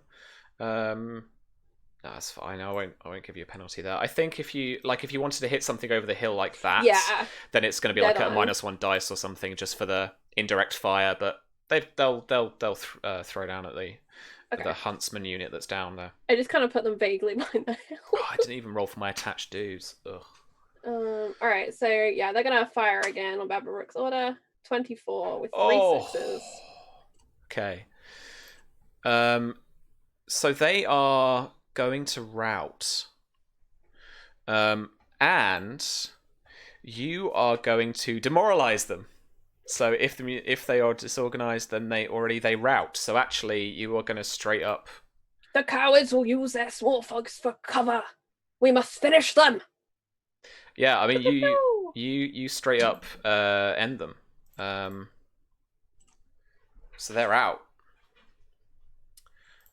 This archer dude, poor guy. Yay for me spending glory. Elite That's archers. awesome. Elite archers, friends. Give me what's this volley look like? Let's think it through. So this I think from the huntsman's perspective, this other kind of like it's not like the sky goes black or anything as dramatic, but like this volley of arrows comes over the hill again, and then they're just landing. There's not an arrow in the ground. They're all landing in people, I reckon. Charlie, any little quirky additions? Babelbrook rides around these archers, I guess, just like egging them on. Eyes on task. A Greenmont man only needs one eye. They will have none. Nice. Oh, Alfred. For Alfred, who will return very soon from his escapades in Ironwood. I'm sure it'll be fine. Oh no. Have some chat. No, I'm sure it's just like basically like talking about vulture hunting. Like duck hunting, but I imagine Red Mountains it's vulture hunting. Absolutely. Yeah. Leave nothing for their wives to find. Oh, Charlie. That's like the female voice actors in Mount & Blade. They all get the deadliest fucking like ordering shouts. All the guys are just like, except charge! This is my Babelbrook voice. Can you not tell? That's true. Sorry, it was more that you were coming up with it. It's brutal. All right. Jeez. Can I add a little bit to what's going on? Yeah. Okay. At this point, Lady Greenmont probably wouldn't know this, but we hinted at it a bit in last session that the Anvil is not real happy with that song. So he has a bard with him. Yes. And, about this bard is writing down things that are occurring throughout the course of this battle, but he is forced to utilize things that Maekar basically feeds him. as far as lines. And at this point, he would turn down off of his horse and wheel around a bit as the fingers are flying. And he would simply say, "Make sure to note that the Greenmont arrows were that of an eclipse." Yes. God, I got to write that down now. What other men might leave? Leave them with nothing. Nice. It's too good. It's too good. All right. Song. A total eclipse of Blackmont? I don't know. Anyway. Turn around, archers. They're dead. They've got anywhere to turn around too. No one's able to turn around. Well, they turn around and there's the stranger just stood there waiting. How many? I forgot to mention it in the pre, but I think Marcia said a prayer for Peak and Maekar as they kind of went down to the old gods and the new. Yeah, for sure. I'm surprised I'm really slouchy. Okay. Let's back off to the right-hand side. So, where is this ship landing? Where do you want to get it to? It can this turn get some. Oh god, that's the ship. Where's the measuring stick? We can get up to here. We can get up to this bank here, or we could skid into the flank if you wanted to. Well, the ship itself is wide enough to bridge the moat, correct? Yeah. So I'd like to have it kind of hit right around in here. Yeah. And kind of, I can't really boom, walk it. Yeah. So it's jammed in there as a makeshift bridge. Yep. Obviously can't get horses across it. Obviously it's going to slow up infantry coming across it. Yeah. But I need something to be able to not have my troops swimming. Yeah. For sure. All right. And I'm going to pop them out here. They can't do anything because they've just moved the ship forward. But the Crusaders do disembark and jump onto that front shoreline there.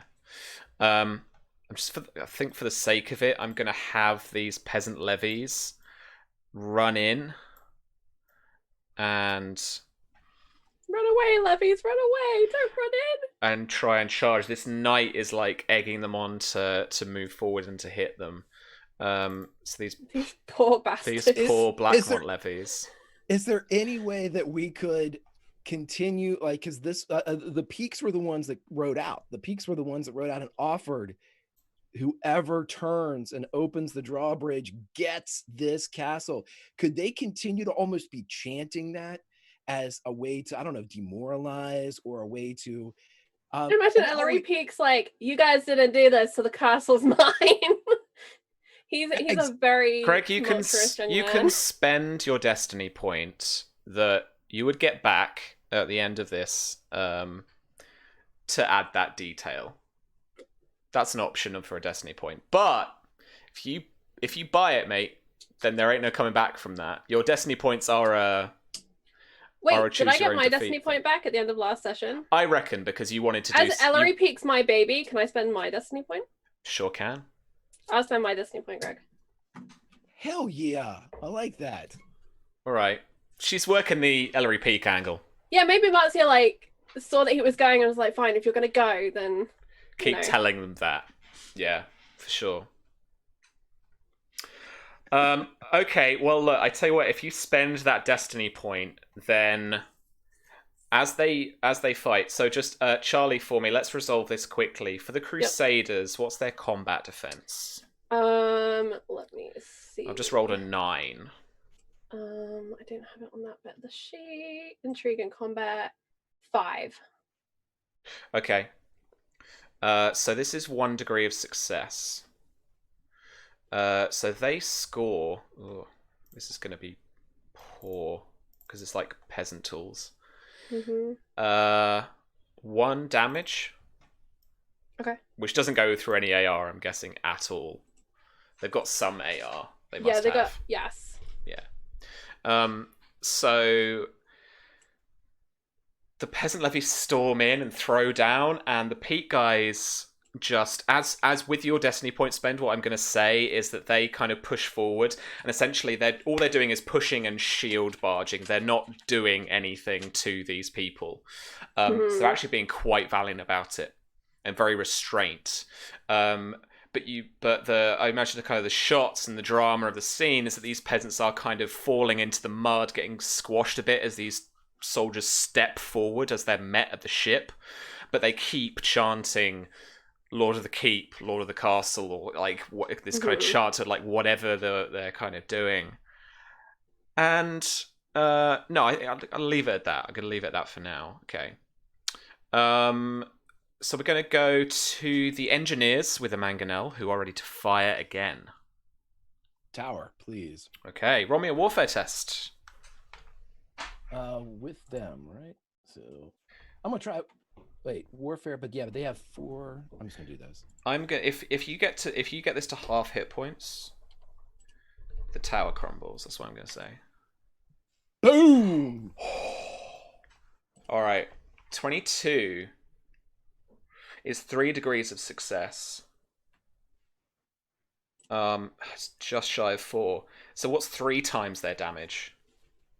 That would be 18. Okay. And the actual defense score of this keep is reduced by 1. So the stone, the actual, how do we narrate this? Like the foundation or like the actual structure, the frame of this castle is you've hit one of those like supporting walls. They hit the cornerstone, the one that has the crest of the Blackmonts, and shattered it as everything starts to shift. Yeah. Yeah. And it's that cornerstone between where the tower meets the actual keep, like rooftop almost. And so you hit that corner and the thing shatters and this tower is going to crumble. So what's the overall damage? 3 times. 3 times 18. So that's actually 2. Oh man. It's about that. This tower crumbles away as this catapult and these engineers dropped down into a different part of the tower, into a lower setting. The floor gives way and the whole thing just kind of sinks. Absolutely, yeah. This tower properly crumbles down on top of these poor guys. So I'm just going to delete the catapult. Let's do, what's 1 degree of your damage? Was it 6? Was the damage? So let's do 6 to the engineers minus ignoring their armor resistance. And let's, for the sake of it, disorganize them because they are hurt and they don't have their equipment with them anymore because this catapult's just basically fallen through. It is kind of literal chaos when part of the building falls apart. Yeah, so there's a few of them probably able to still just fight, but they are disorganized again. All right, so we can go to, because we don't really have anyone else on our side, to your infantry, and we just work our way to the right from there. So the infantry are just moving up again, I imagine? Correct, yes. Sure. And that's more of a standing order, so you don't have to get them to do that. So your first order was for the engineers. Your second order then can be for the personal cavalry. Personal cavalry is going to... We're going to come in, we're going to move up about 40 yards. Just to the kind of tip of the... Right there. Yeah. Perfect. Okay. And then, Charlie, what do you want the... no worries. What do you want the devoted to do, and then for the yeoman to do? I think the devoted are gonna fall in with Maekar's unit, and they will push up and match that move. They can't make an attack at this point. All of their range is for melee, but they're gonna start moving up towards the castle because that's where they can engage. For sure. Okay. And then the yeoman, your archers.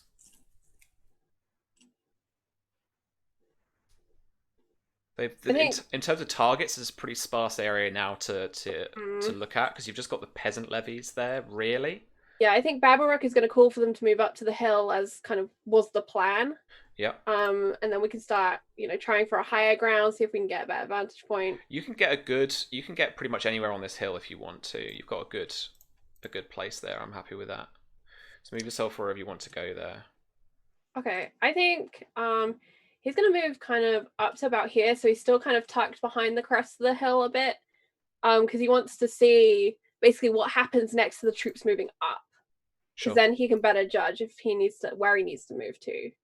I think Babelbrook is one of these kind of cautious people. He waits to see what happens as the battlefield is unfolding, rather than just keep moving ahead with a plan, not really knowing. Sam, can I don't know if I can have an additional order for the cavalry, but I want them to be readied. We technically only went half movement, but I don't know how that works.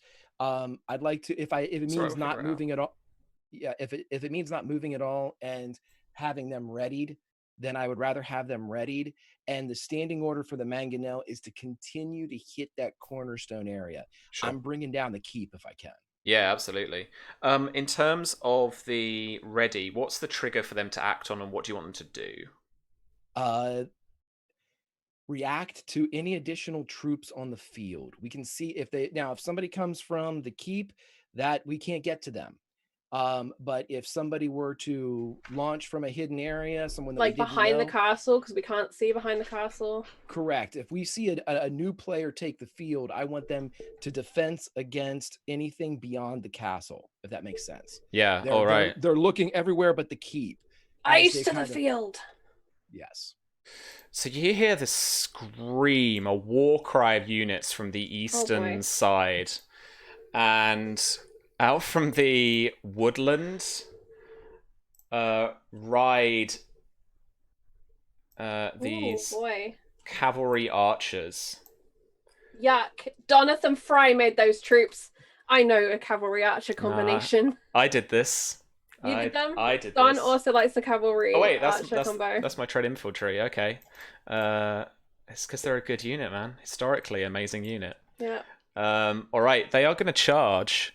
So what this does is I'm going to, rather than this be a fighting test with +2 damage, I'm going to make this a marksmanship test with +2 damage. But they're a -1 dice. So they're going to be firing on the archers, the yeomen. And I'm going to have another order left after this. But yeah, they're going to... I'm sorry, you know what, Greg? You get your reaction. So I guess you could like move up to the rest of your speed if you want, because you're not really engaged with them at all or anything like that. Or you could get them to defend, which means they roll an agility test and replace that with their defense score with that. It's kind of a way of like dodging, you know. Yeah, but is there any way that I can ride up and protect the archers? Can I ride up and defend? You can certainly start riding up towards them. Yeah. So let's move up another 40 yards or so. Just it'd be towards the rear, kind of there-ish of the archers. But do a little measure for me while I'm resolving the attack, and you just move them up to try and help the flank there. Where are my horse archers? I can't grab the unit, but you should be able to. I think he was sunk for some reason. He's on a different level. All right. I'll move them up. Oh man, where was I? Did I just close them again? Good job, Sam. I told you I keep doing this. Rather than minimize them. That's alright, it happens. All the time, man. All the time. Right. Especially with this many sheets. I know. There's a lot of sheets on the table right now. So 4 keeping 3. Here we go. Let me do my custom roller. 4 dropping 1. No modifier. A 12 with 1/6. So what's the yeoman's combat defense? 7. Oh, that's okay. That is 2 degrees. Just 2 degrees of success, I think. 7, 8, 9, 10, 11. Yeah, 12 is the second.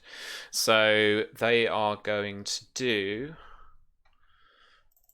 so 9, 18 points of damage as you hear this cry, and these horse archers are charging up in between those two hills in a kind of northwesterly direction. As Maekar's cavalry pulls into the rear, the Babblebrook and the archers look to their left-hand flank, and they are peppered with these arrows coming in at such a high velocity because of these short but double-curved bows.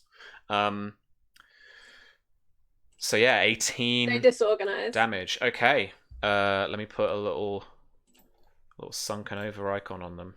Oh no, that's routing. There we go. That was nice. Yeah, so they are disorganized. There's guys falling about, moving out of formation as they get peppered with these arrows. Yeah, man, Tom, this is all about the Bannerlord experience. This is. I played a Carnate woman for a while. I know what horse archers are all about, right? So, their second, his second order is going to be to move these guys up Sam, behind I have a question the hill. about our guerrillas. Yeah. Could Babblebrook give them the order to be moving with Maekar's troops, which is what he said, so they could follow Maekar's cavalry? Because I didn't actually move them or do anything with them last time. I'll let you do that. I'll let you do that, and they lose their stealth. Okay, yeah, they're coming into the open. 100%. That's the cost, I think, there. That's fair. I just want to see if it was possible because I know we're not attached or anything. Let's move them there for the facing. Just a reminder of facing, because I completely forgot. That if you hit a flank, then you get a bonus dice. If you hit the rear of a unit, then you get a test dice additional. So I should have given myself bonus dice there, but I don't mind. I'm all done. That was quite a lot of damage to begin with anyway. Okay, so we start up again from... let's just keep the initiative, because I'm just happy with that. It's fine.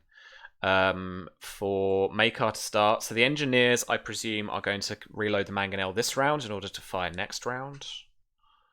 Yes, and the mangonel is within range, and can I still issue commands even though I'm not near the mangonels? How's that work? I have sub-commanders, Yeah, right? you've got sub-commanders and runners and stuff. They've got a standing order to just shoot the thing anyway. Reload and shoot, right? So that's what they're prepping for. Okay, well, I'm going to spend a new command then, because I want this group right here to be targeted by the mangonel. Okay, so yeah, you issue an order to hit a new target. Cool. So they'll take a -1 dice penalty to that because it's a unit rather than a building. Right. But they will do quite a bit of damage. In fact, all they'll do is they'll ignore their armor rating because they just blitz through them, right?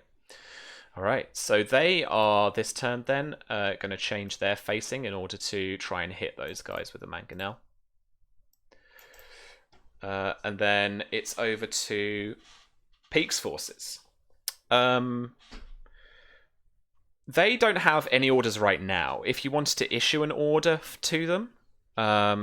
Could their active order to have been to get across and lower the drawbridge? Yeah. Keep pushing their way through and get to... Because the better access we have, the better the siege goes, right? Yeah, for sure. Okay. And I like the idea that Ellery Peak is like, I'm going to lower this drawbridge. Yeah, narratively, he was given the choice that if that drawbridge lowers, he gets it. So. Okay, so what I'm going to do here, I think, I am going to get the peasant levies to hit them with the flank. Mm-hmm. If they disorganize for any reason, they won't lower the drawbridge. But if they're good by the end of the attack, then they'll lower it fine. I think they'll be fine. These peasant levies are doing like 1 damage, and they're on 2 dice. So I'm rolling 3, dropping 1. Come on, Ellery! I believe in you. Those peasants actually doing some decent rolls. 2 6s with a 12. That's the only 2 dice I've got up on the thing. All right, my defense is 5, so that's 2 degrees. 15 would be 3. Oh yeah, sorry. Yeah. So 2 degrees. They do 2 damage. Soaked. Cool. All right. So Ellery Peak lowers the drawbridge. I don't know why I didn't prep this, but I don't have a drawbridge icon. That's okay. We can just imagine. We know it's down. Let's very quickly just put get a little grey pen and this is going to be shoddy and white. That's true. I could just draw a little. A little thing, right? So this drawbridge is like, you know how like they like kick like the wheel, like the the mechanism, and it starts to spin out, and the drawbridge just like slams down onto the other side. Like that's what we've got going on here, I think. So we've got this drawbridge here now, which is quite happily. Look at my pro. It's a drawn bridge. Hey. Hey. My pro map. I'll see myself out. Like my pro map skills there. Oh man. All right, so he lowers that drawbridge, but yeah, they got that attack on him, but they're still holding their ground quite happily. The infantry have a chance here now. And if their standing order was, because their standing order really is to advance up to the drawbridge, I guess. So now it's down. You could issue an order for them to maybe charge and get across, or issue an order to advance to a different location if you want. Yeah, Peak already made it across. Cool. Okay. We're gonna bring them over towards the gorillas, I believe. Yep. All right, I'll move them over about 40 yards over to about kind of here. So they're on the other side of the hill there. All right, so there's 2 of your orders, and then we've got your personal cavalry as well to go. But first, let's go over to the Greenmont guerrillas, the devoted. What do you want to do with those guys? So what I would like to do is send them scouting around the hill to try and create a flank around the back. They're not going to make it all the way around in one action, but essentially coming like south and around, so towards where Maekar's just moved up his cavalry, I think that is. So what kind of round behind infantry, here? Sorry. So yeah, I kind of go that way around to push around. This way, okay. Yeah, because they can't charge cavalry archers. For sure, yeah. And they've only got 20 yards, so they gotta get close. So yeah, they're gonna begin flanking around. It also means they can kind of turn their eyes to the castle, double like quick glance type thing, like what's going on? There's so much happening because it's a battle.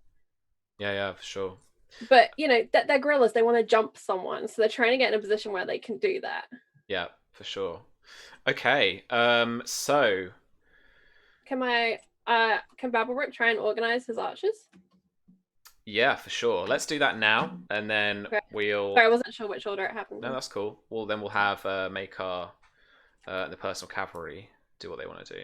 All right, so to reorganize, I need to... It's a rally. So this is going to be... Yeah, and I started this at a difficulty 15, and I believe as archers they have a...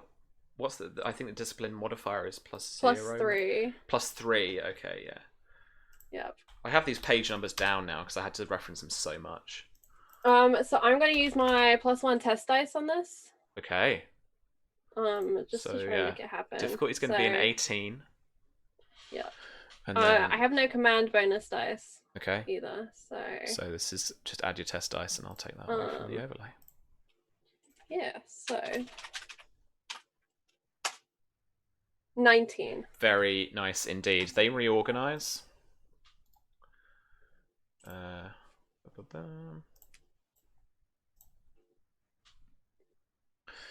And they are ready to go. They will take any orders that you want to give them.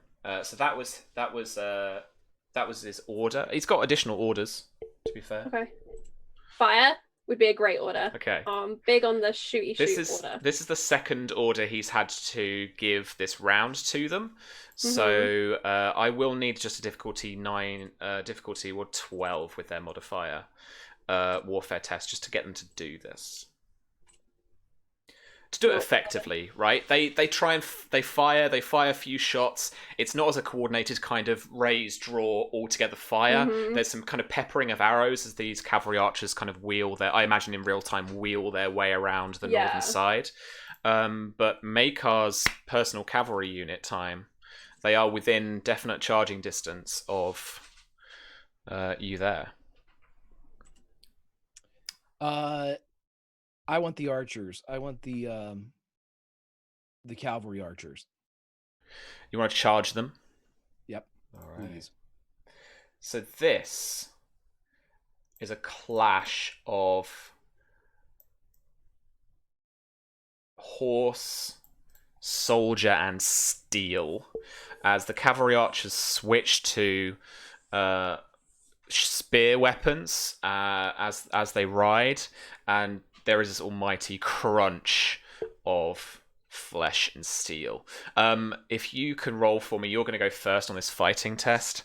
And if it's a charge, what you can do is, what you will do is you'll have a penalty dice, but you'll increase your damage by 2. Your base damage that you multiply by 2. Okay. Let's see. What do you need from me here as far as... So they just took the order. So they need a fighting test. You're going to give them a +1 test dice, and they're going to lose 1 dice as a penalty. So what's their fighting? The fighting with the lance is 3 dice. Okay. 3 dice, yeah. So they're going to roll 4 dice, and they're going to drop 1. Roll 4, keep 3. Can I use my... Keep dice. Yeah, you can. So they're going to roll 5 dice and keep 4. Keep 4. Oh yeah, keep 4. Mm. It's not a bonus dice, it's a test dice. No. That's right. 16, 15, I guess. Is that how that works? Yeah, so you drop the lowest. Yeah, perfect. Mm-hmm. So on a 15, with their defense, is going to be 3 degrees of success. So it's 3 times your base damage +2. So that would be 18 plus 2 is 20. No, so if their base damage is 6, then that increases to 8, and you multiply that 8 by 3. 24. Whew. They disorganize. Boom. And I will then try to order them to attack back.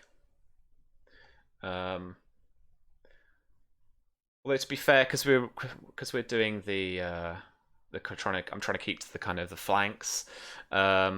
Let's resolve this together. So we'll do the attack, and then they'll be disorganized from the result of this melee. Horse archers. Fighting 47. Okay. So the charge is 5 dice, keep 4.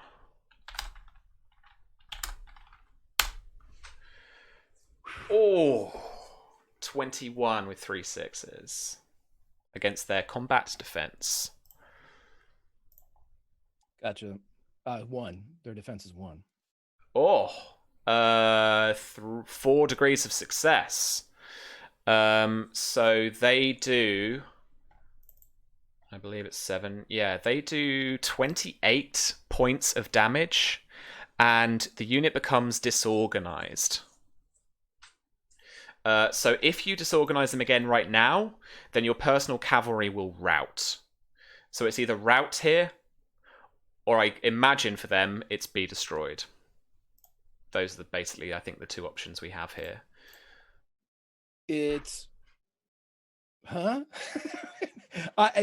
Because of the crit, you're automatically allowed to rout them. That's how that works. Because right? I critted with 3, yeah, I automatically... It's a demoralizing hit. The unit becomes disorganized. Right.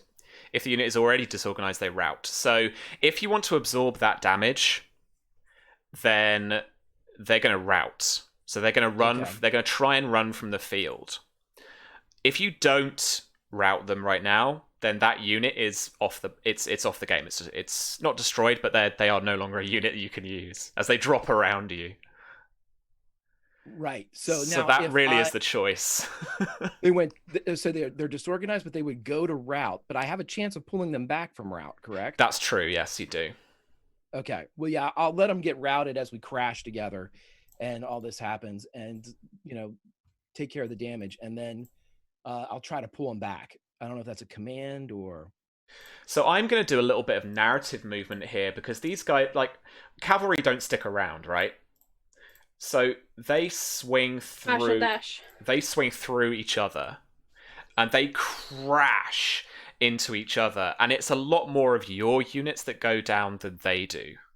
Quite a few of your guys, particularly on the flanks, their horses fall underneath them, or they just go flying off the back of theirs. Whilst their horse archers are nippy, they're quick. They're these Dornish mounted knights who are dashing around, and a couple of them go down as well, but they're just past here and they're pulling their bows back out, ready to go again. I believe you've got one last order as well. Can I rally then? Yeah. With that order. Yeah. Let's do that. So you're in the Now, middle of... Are they still disorganized? Are they still... They are still disorganized, yeah. Okay, so I'm routed, they're disorganized. I'm going to try to rally to disorganized. Is that how that works? Yeah, so they will go back to disorganized, yeah. So this is going to be, as I said, to start with difficulty 15. I don't believe they have any modifier because they're your personal... Oh, they have like a -3, right? Minus... For discipline? Discipline -3? -6. You're only looking for a 9. To get them to rally. These guys, like, they're your boys, right? I hope so. And this, we'll see. Oops, I clicked the wrong thing. This is command, right? Yes, this is command. It's warfare command. Let me just check. Characters taking damage. 17. That is good. So they are going to go back to disorganized as you're screaming. What are you screaming to them to keep them on the field?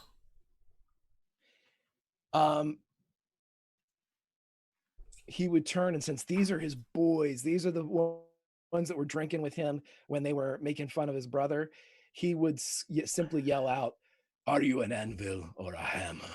Nice. Very cool. So Greg, you are also going to take 1. So you're going to take 4 damage, ignoring your armor rating. So this goes straight through. So because you're part of this unit at the moment, you're in with them. You are going to take some damage. Now that's only 4, so it's obviously I don't think going to take you out at all. So you could just take it on your health and reduce your health by that, or if you want, you could take an injury. He'll just take the wound, or not the wound. He'll take the damage. All right. So one of these lances actually does kind of strike you in the side and glance off your armor. It just kind of cuts you, but nothing to injure you or to wound you at all. But yeah, there's a little hit to you there. And as we've had 2, let's just check with. Marwyn here has 3. He has 3 orders. Okay, I am going to move these guys forward. Okay. There we go. So we are back up to the top of the round, and we are going to head from left to right again. Oh, it's all kicking off now, friends. Right. We have the engineers now, with the mangonel reloaded and ready to set up to fire towards a unit. What are they targeting again, Greg? Was it the infantry there or was it just behind the hill there? The guerrillas. It was the group that the infantry was with. Yeah, the indication the hero token was with the infantry, so he would be targeting. The order was to target the infantry with the siege weapon. Yep. Sure. Okay, so roll me that warfare test, -1 dice. So rolling 4 and keeping 3. Okay. Against these guys, combat defense. Any damage they do will ignore their armor rating. Oh, 17. Let's check if it's double. Infantry. Oh, I know, Cat. It's all going wrong, isn't it? Oh, defense is 5. So yeah, that is like 3 degrees, and it's double. So that is a crit as well. So it would ignore 1 armor resistance, but it ignores it anyway. So you absolutely hit 3 times. It's 6 for the mangonel damage, isn't it? Correct. So we're looking at 18 damage, ignoring their armor resistance. I think I could disorganize these guys, but I feel like this just slams into them, and like there's not much left of them. Eruption of sand and dirt and Yeah, blood and chaos. yeah, for sure. Well, in fact, no, I am going to disorganize them because it rips through like the middle of their unit, and a good few of them just straight up die. And so basically, they're finding it hard to keep formation, and they're finding it hard to move forward as indicated. Marwyn Blackmont, just on that side for the meta, like sees this happen and is erring on horseback towards his guerrillas. Then we move to the Peaks and the Peasant Levies. What's Peaks' orders? His standing orders now are nothing. They're essentially going to sit there until ordered to do something. Would imagine Ellery Peak is kind of invading the castle, right? He's going to make sure there's no more troops hiding in there. Because I think he's an aggressive young man, right? He's got a taste for it now. He's done the thing. He's going to go claim his castle, go and try and clear it out. That's how I imagine like the decision he made. He would just sit outside and have a cup of tea. He's, blood up, charging in. He can't hear mangonel shots coming in at the castle right now, so he knows he's not going to get smashed by one of those right now necessarily. Let's send him in to the engineers. However, what I'm going to do is I'm going to get the peasant levies here are going to go into to the rear of his unit. So they're going to do 3 dice. 13 against Peak the Crusaders combat defense. That succeeds. Is it double? It's a 5, yes. So that is a crit. So this is going to ignore the units. It's going to ignore 1 AR, and they're going to do. I should have had another dice on there. Sorry. Can't see your roll anyway. So. BS6. Why am I GM rolling? That's super weird. You weren't earlier, but now you are. Just clicked it on for no reason. So this is an 18 now, actually. Yeah. Still like a bajillion successes. Is it 4 degrees? Let's see. Yeah. 5 is a success, 10 is a success, 15, no, 20. Okay. Let's speed up a little bit. Can I do like 2 damage to them ignoring AR? Yeah. Like, let's do a little bit of damage to them as they basically bolt past the peasant levies into the castle to try and get the engineers. The peasant levies basically attack a couple of them from behind, and they do get a couple of the guys just like with their peasant tools, just like they nick a neck, or they like get in like the old armpit Mirror maneuver or something, The classic Mirror maneuver. Classic Mirror. Yeah, no, 100%. It's getting, they're going into a castle they don't really know. It's close quarters. It's stabby. Yeah, totally. All right, as they're whirling through these corridors towards the trained engineers who are trying to regroup at the bottom of this ruined tower, let's roll an attack for them. So roll it with -1 dice, but we're going to add 2 to the damage as they charged forward into the Heads castle. on pikes! Yay! Pikes for Peak! 2 castles and counting! Right. All right, Charlie, roll me the attack. Fighting with a penalty dice. All right, so Give a +1 to this. Is that how he works? Oh, they do get a +1, so it's basically a bonus dice now. So you're rolling. What's their fighting? For 3. So yeah, rolling 4, keeping 3. Okay. Or rolling. Yeah, that's right. Sure. That didn't work. Oh, I didn't do D6. That's D6, my bad. I just can't type. Yeah. It's alright. D6, keep 3. What's Okay, Peak's 10. peak? Or Peak's peak as he peeks around the corner of the tower. Is a 10. 10 on the engineers. Let's have a look at their combat defense of 5. It's 2 degrees of success. What's their damage? 5. 10 damage, huh? Only an armor rating of 2. These guys can't rout either. This is a butcher. This is just a murder. These guys go in and just shank these engineers and smash up their equipment and yeah, and take out the unit. Yeah. That's what you gotta do. You can't just let these engineers sit there with a great big catapult. Yeah. All right. So we have the devoted next, and we can do the train infantry for the Targaryens as well. Okay. Devoted are just gonna. I guess they're gonna run up to where they can shoot, and then they'll start doing their business. Let me see how far away we are. We're like 70 yards out, so I can move 40 yards in a round, right? Yeah. Yeah, you'll get up to the bottom of that hill for sure. Yeah, that's what they're just gonna do. They're gonna move around to about here, and I'll pivot them if I can grab the little. Oh, the stupid thing's in the way. I can't grab it. The little icon thing is right over where the pivot point is. Yeah, I know. It often does that. I've got them. Okay. There we go. Cool. And Greg, the infantry you've got there? The infantry should be able to roll in and support the guerrillas, and that's what I would like. Yeah. Do you want them on that left flank there? Sure, yeah.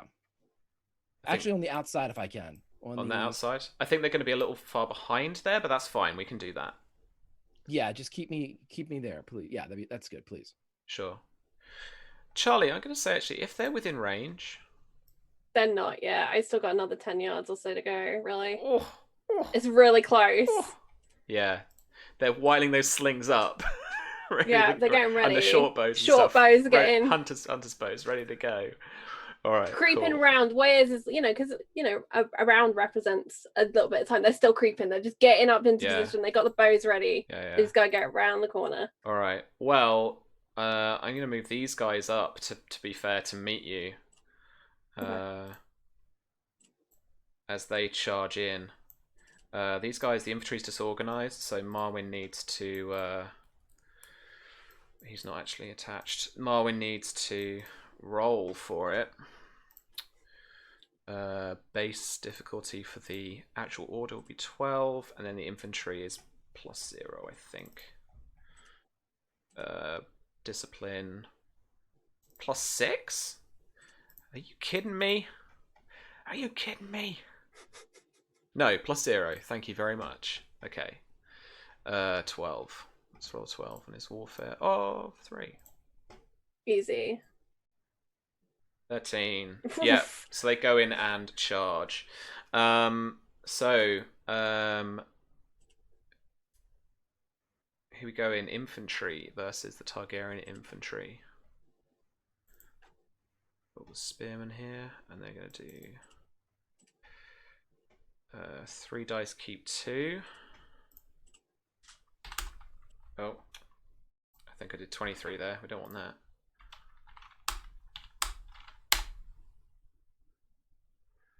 A 7 versus your infantry's combat defense there, Greg. Their defense is 4. Okay, so 1 degree of success. As the spearmen come in with spear and there's round door and shields and do 3 damage, obviously soaked by any AR that they have. Okay.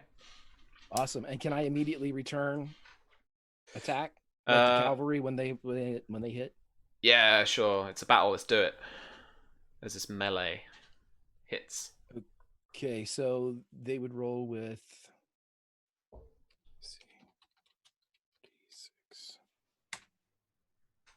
12 with a crit.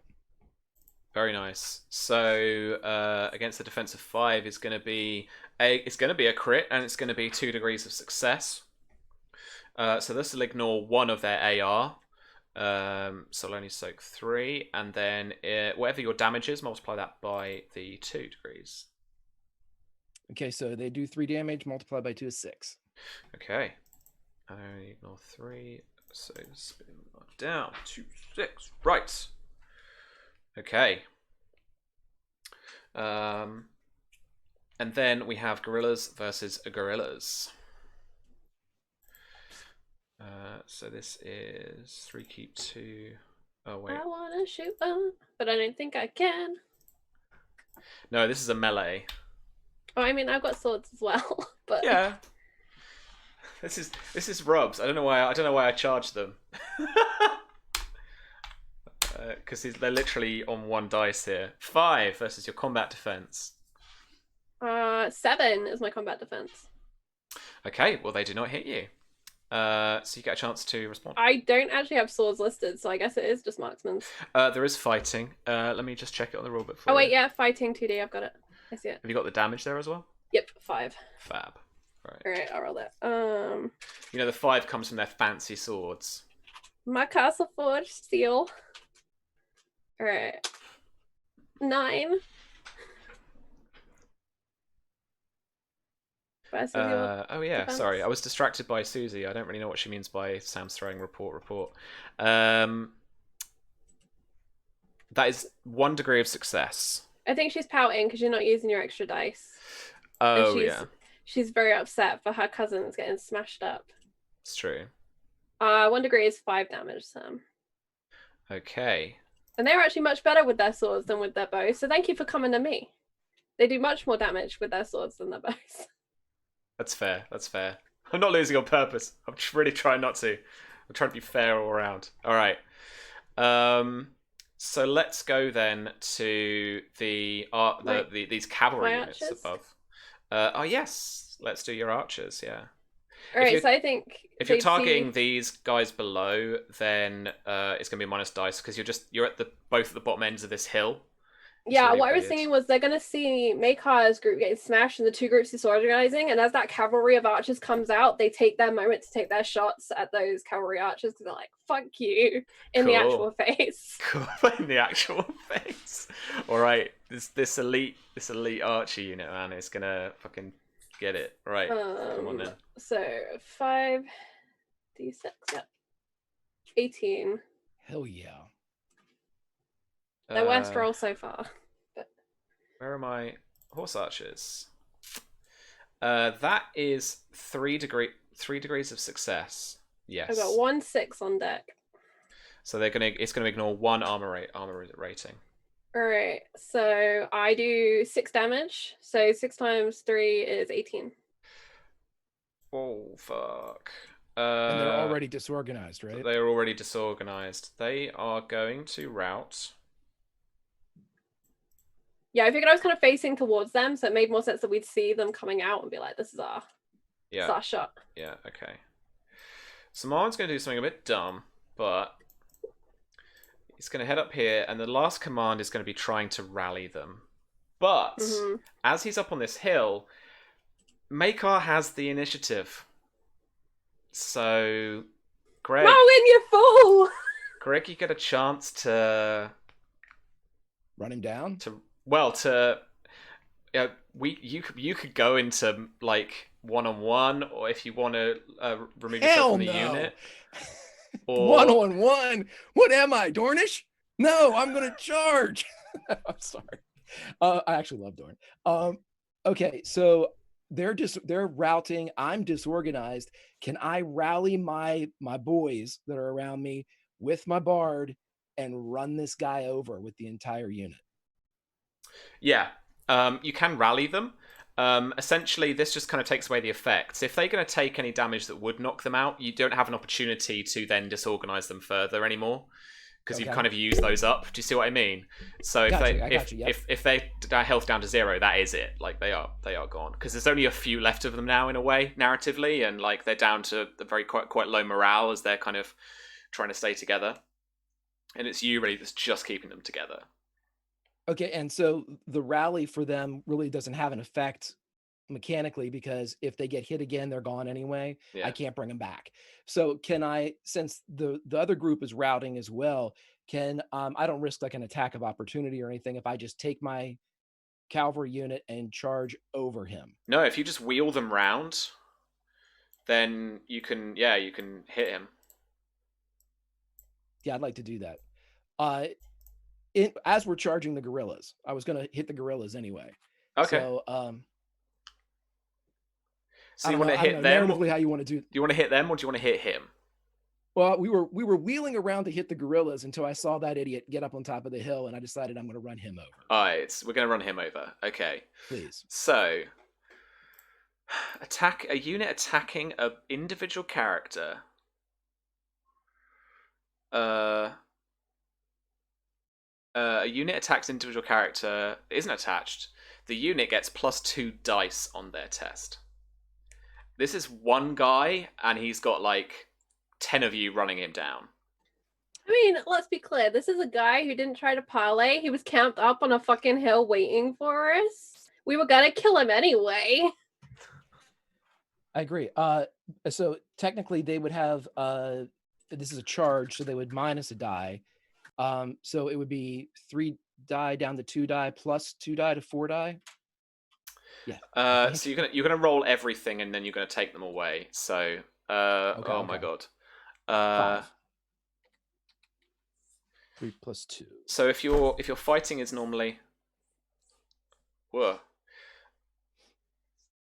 So the fighting normally is 3, is it? It's normally 3, right? Perfect. So Okay, so we're going to take away one of those dice. So it would be a 19 with 2 crits, whatever that means. Okay. Don't look, Tom. Don't look.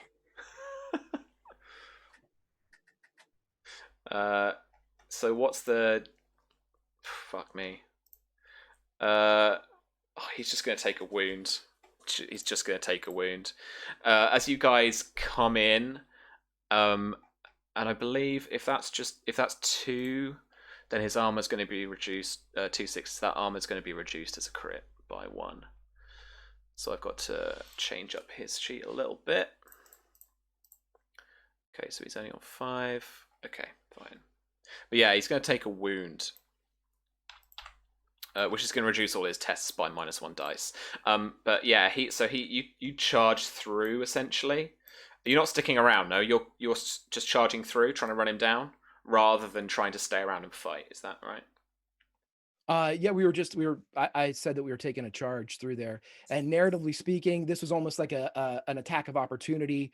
Whenever they saw this commander run out and start to try to rally, they redirected on their way to the gorillas. Yeah, for sure. Cool. Okay. Right. We've had the Greenmont archers go, so that they strike through him. I think he's probably got a lance sticking out of him. That's what's going on right now. But he is crying in pain, but still trying to get the horse archers to rally.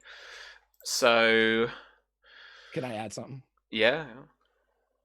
Maekar reaches over to one of his boys and takes their lance because he just lost his. All right, that's cinematic enough for me, man. All right, 15 plus whatever their freaking discipline modifier. Come on, Marwyn, one last stand. Right? Oh, hang on. I've got dice, right? Although also my boys are right in the middle of nowhere. I'm kind of scared for them now. I'm gonna give them a test dice to do this. So the penalty dice basically becomes a bonus dice in a way. Alright, so rolling 4. And we're keeping 3. Nope, drop 1. 16 is enough to rally them. So they are currently disorganized. And so he issued 2 orders here, and his final order was to rally there. So he's out of orders. He's going to move a little bit further away. Just to there. All right. So the mangonel reloading. Peak is just making his way through the castle. That's what I will say with that. I'm not going to dwell now on that part of it. I'm just noodling that away, and we'll come to that as we start to wrap up, because we are down to the last kind of 20 minutes or so really of our normal sessions. Because I don't know, Greg particularly, I don't know how you are doing for time or anything. Where we can be a little hazy. I smell dinner. That's all. Okay. I just smell dinner. That's all. Oh no. All right. We're good. We'll wrap up. We'll wrap up soon. Because we sometimes go 3, kind of 4 hours depending on what's going on. All right. Let's go then. I lost where all the flanks are. Let's go from bottom up, right? Because that's kind of what we were doing before. So, Targaryen trained infantry first. That's their initiative. Let's see. The infantry in front is disorganized, correct? Is that what The infantry they're attacking is disorganized? Yeah. Yeah, I'm gonna go ahead and have them attack then. And Darn. If only. 15. Okay, 15 versus the Spearman's defense of 5. It's 3 degrees of success. Wait. Yes. 3 degrees of success. So multiply your damage by 3. No crits 9. in there. 9 damage for the infantry. Okay, they're going to rout the field.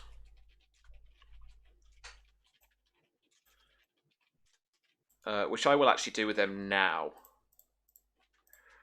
As they start to run. They start to scatter. The guerrillas, the Blackmonts have initiative on the Greenmonts, so they are going to take their attack.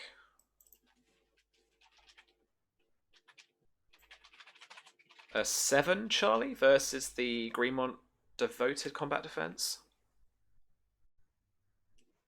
The defense is exactly a 7. Okay, so it's just 1 degree. It's 2 damage. Okay. I soak 1 of that. Probably so they take soaked. 1 damage. Oh, cool. Okay. And then you get to make an order back. Alright, let me just update their health.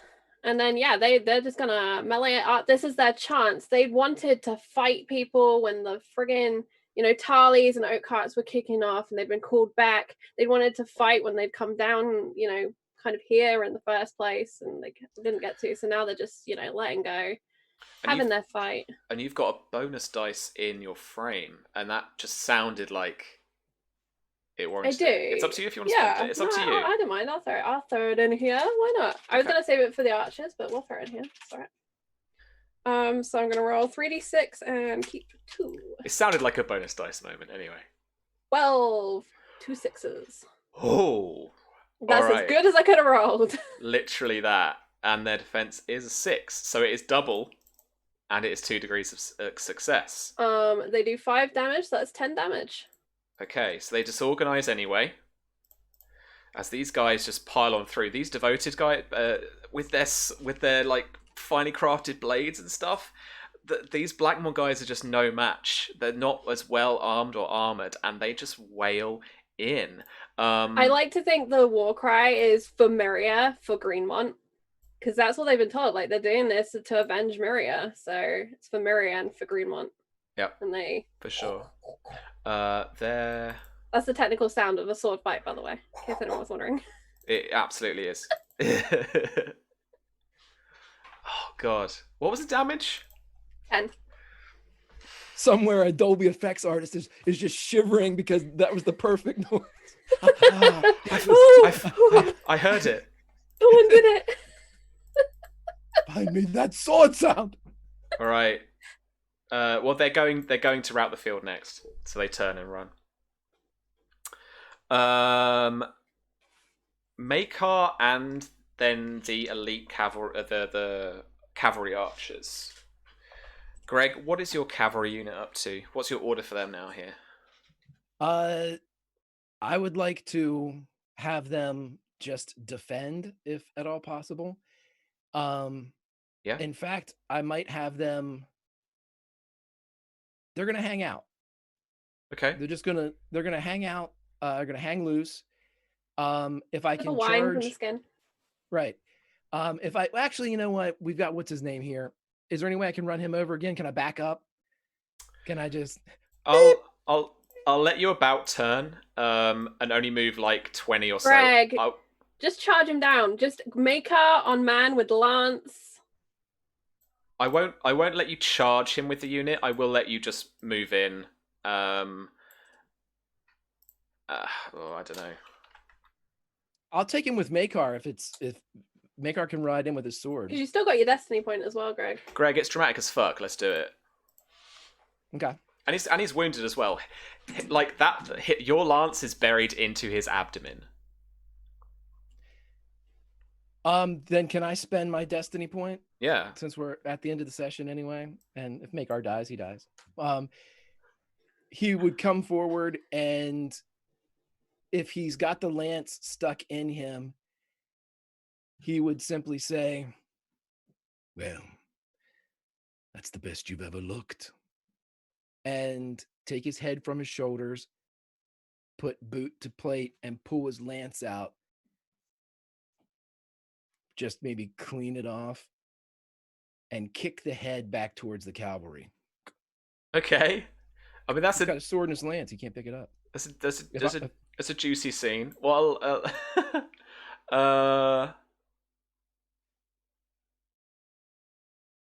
I'll give you a +1 dice to your fighting test against him. Okay. To make a fighting test against him.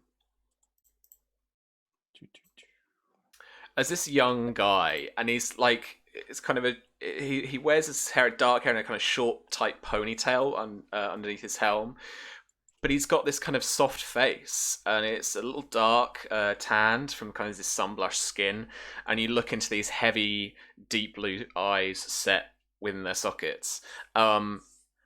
And he kind of watches on as you do this with this kind of weird, slightly disassociated gaze, like he's just kind of witnessing all of this rather than really being present.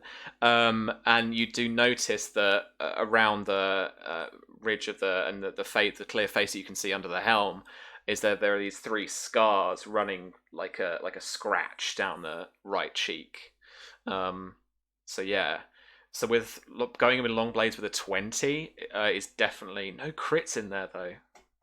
It's definitely going to be like double his combat defense. Yeah, so 3 degrees of success.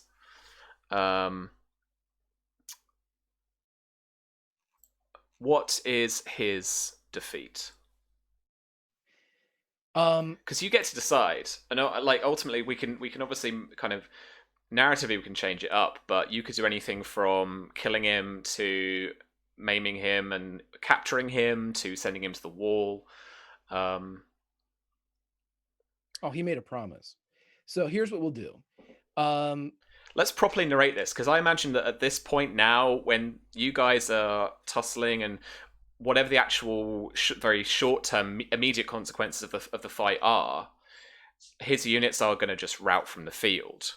So you're not necessarily getting not everyone's going to kind of catch all of them, but you're certainly going to like injure a lot more, kill a lot more. Like this ambush, you've countercharged this ambush and done it successfully. So they're essentially all running from the field.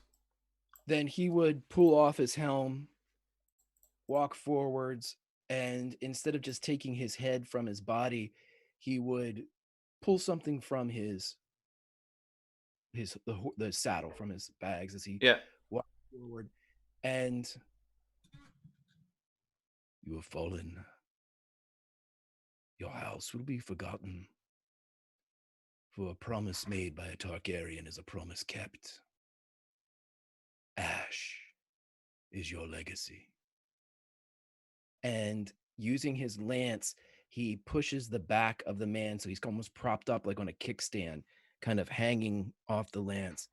And he takes the skin with a bit of the hard alcohol that he mixes with his Dornish wine and pours it over the back of the man's head with that vacant gaze.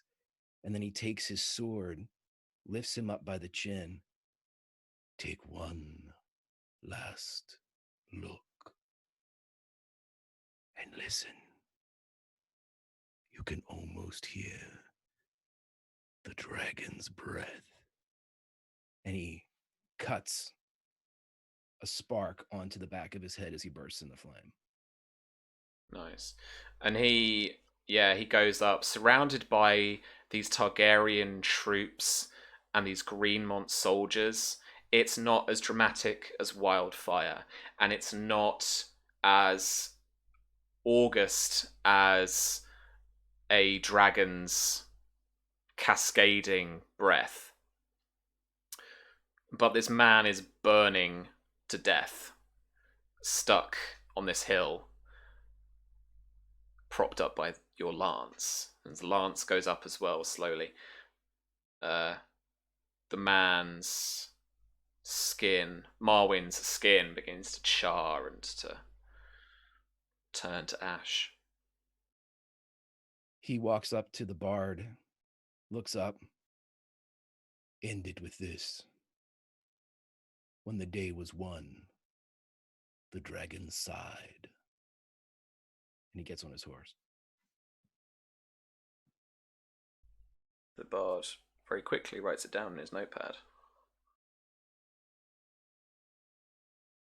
Yeah, kind of frantically, like, taking it down.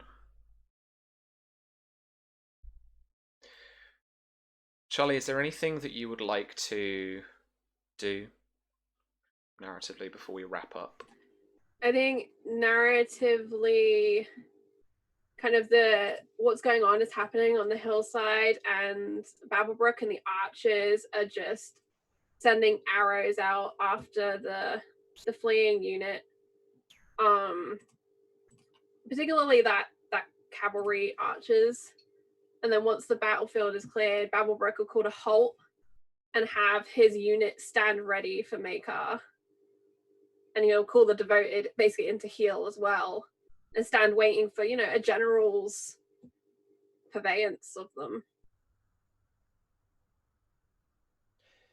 As soon as everybody is rallied and gathered again, as the leaders were brought together, is Peak still alive? Did he make it? Is he? Baby Peak! We left him unattended. Yeah. Ellery Peak and his troops come forth from the drawbridge and march up to the hill that you're all assembled on, and he drags with him, and I'm a really bad GM, so I haven't named any of these people, but he drags with him the Blackmont family. The widow that Edmund left here at Blackmont Keep, his youngest son, which I'm sure Susie in chat will remind me the name of. Marwyn's wife would be the other. And Marwyn's wife, yeah. Teen and Raymar, yeah. So they're brought forward as well. Basically, very roughly bound, just in rope, and presented for you, Maekar. Oh, Maekar would look at it. Look at the array of family. Who are these people? They have no name.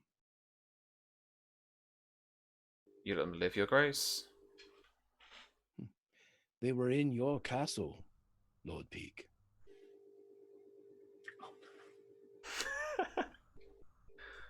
He actually laughs for just a second.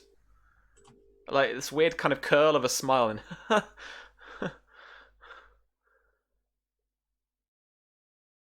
Yes, your grace, yes.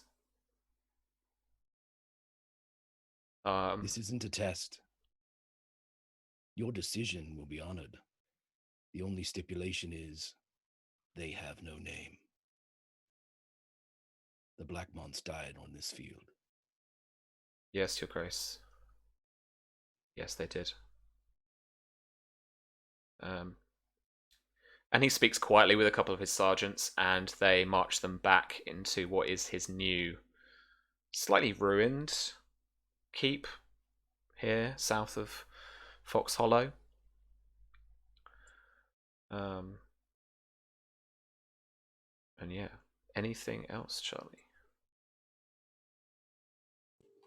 I think as the battle ends, Marcia and kind of whoever was assigned to babysit her will ride out to meet kind of down through the destroyed village, looking towards Blackmont, taking in survivors who's left, and she'd begin in a way almost starting to issue orders of what needed to be set up, like in terms of like a field hospital, to heal those who could be healed and to gather the dead to be kind of properly seen to as well. For sure.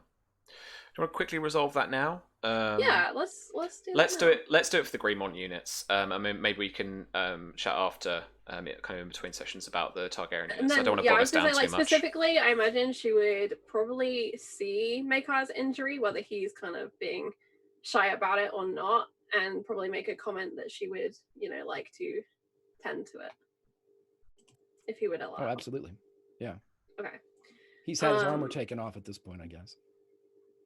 So healing. I just roll flat healing, right, Sam? Do you want to do this for the units, or do you want to do this for Maekar?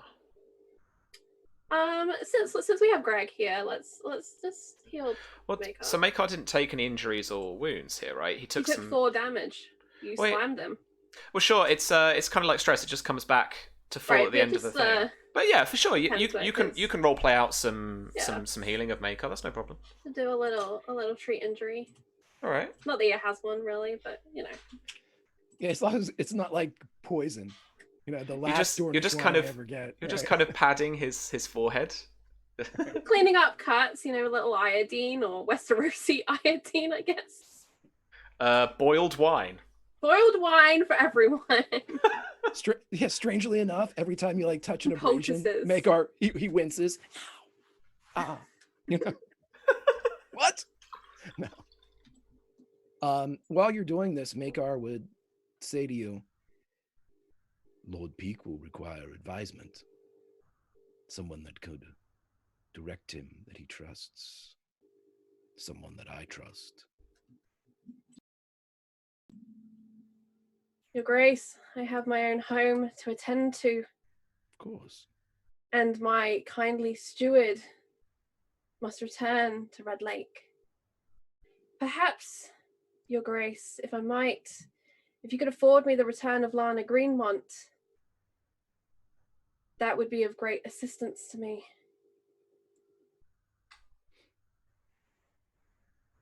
I will think on it. Thank you, Your Grace. And although it is a very humble home, I would like very much for you to visit Fox Hollow when not a furious dragon. It's just across the mountain. He would laugh a bit. Perhaps. Let's see if the world around us settles. I fear we have more storms. I shall ensure there's something other than Dornish wine, Your Grace. And with that, he does smile. Very well, Lady Greenmont. Then I shall offer a slight bow. Just the... And she'll return it, but much more of a deep, true bow. I shall await the arrival of my tutors. And I still await news from Ironwood of Maria. As do I. Lord Peak and I wish to go to Highgarden, Your Grace. Why would you want to go there? To answer certain accusations and to present to them evidence of their own crimes. Lord Peak was most offended by the presence of a spy in his court, as I am sure you understand. And I am offended by the accusation that in approaching Your Grace, I did not do the right thing in the case of the assassination at Fox Hollow and the breach of hospitality. And she'll pull that note from Lady Tyrell out of her dress. Oh god, you're gonna make me look for it now, aren't you? No, it doesn't super matter, Greg. Basically, Marcia's getting called names. I think I've seen it. Sam, we can talk about this afterward. Sure. But if there are any missives that Maekar could send, any decrees, any type of actual, physical materials as far as written word, he would do so. He would have his maester draft up something of the strongest order and seal it with his house seal, Sure. so she can take it with her. Then I will be the regent by your word, as promised, your grace. And I will, of course, do what I can for Lord Peake. And I hope not to disappoint you. I hope that we are true allies in this. And like I said, we can work it out, but he would at one point hand her, maybe even immediately, if it's something as much as a seal or some type of, doctrine, and he would hand it and say, if you see my brother or anyone, tell them you speak for me. And he hands the note. And she bows. Your grace, the Tyrells don't care about people. If they did, none of this would have ever happened. He would smile. But don't worry, Lady Greenmont. We're working on it. I am relieved to see that the Targaryens do truly care for Westeros and for peace. And she's going to offer him like a hand for a handshake, like lord to lord type thing. And she knows this is going to look ridiculous, but she's going to kind of offer her hand out anyway. He will take it in full view of everyone and again offer a bit of a bow as he would draw the hand up to the back of the knuckles and place his lips upon them. You speak for me. And then he would turn and begin to walk off. You should come to Summerhall. Our boys are playing together. I'd be most honored to. And to visit my sister as well. He would look back. After the storm, then. And she'd give a very low curtsy. That is where we will wrap up the session, and I will note down the title After the Storm. Because it's the two of you, out of everyone, who give me episode titles. That was a super juicy ending, and you have made a lot of shippers very happy there, Greg. But also, I didn't lose any Greenmont troops. Did very well, yeah. We'll roll for anything we need to do for those units after, but because we don't want to bore people with mechanics necessarily. But yeah, that was super, super good. Oh my god. You're gonna get shouted at for not using your bonus dice. I hope you know. I forgot. Yeah, I'll keep them. I'll keep them for when I need them. I got trounced. I thought those cavalry archer dudes were really going to make it work as well. Oh well. Okay, I'll be salty. They were bad news. They were really gnarly. Yeah. We got hit by them. We're like, gotta end them. They can't keep going. They gotta be put down. Yep. Yeah. All right. Cool. All right. Well, friends, where can we find you on the internet? Greg, what have you got coming up, man? What can we watch? A lot of fun things happening over on I'm Grimjack21502 on the Twitter, Tales from the Grim over on the Twitch. We have Witcher on Wednesdays at 8. We have a new Capers Offworld that we're doing Sundays at 1 p.m. Eastern. Rumor has it there may be something coming up on Encounter Roleplay on May the 5th. Ooh. We'll see. I can't wait. And of course, this is what I would definitely I love this show. It's diving into, it's so daunting, and diving into lore and everything. Sam, everybody that's involved with this show, you all are telling a fantastic tale. It is amazing. It is so good.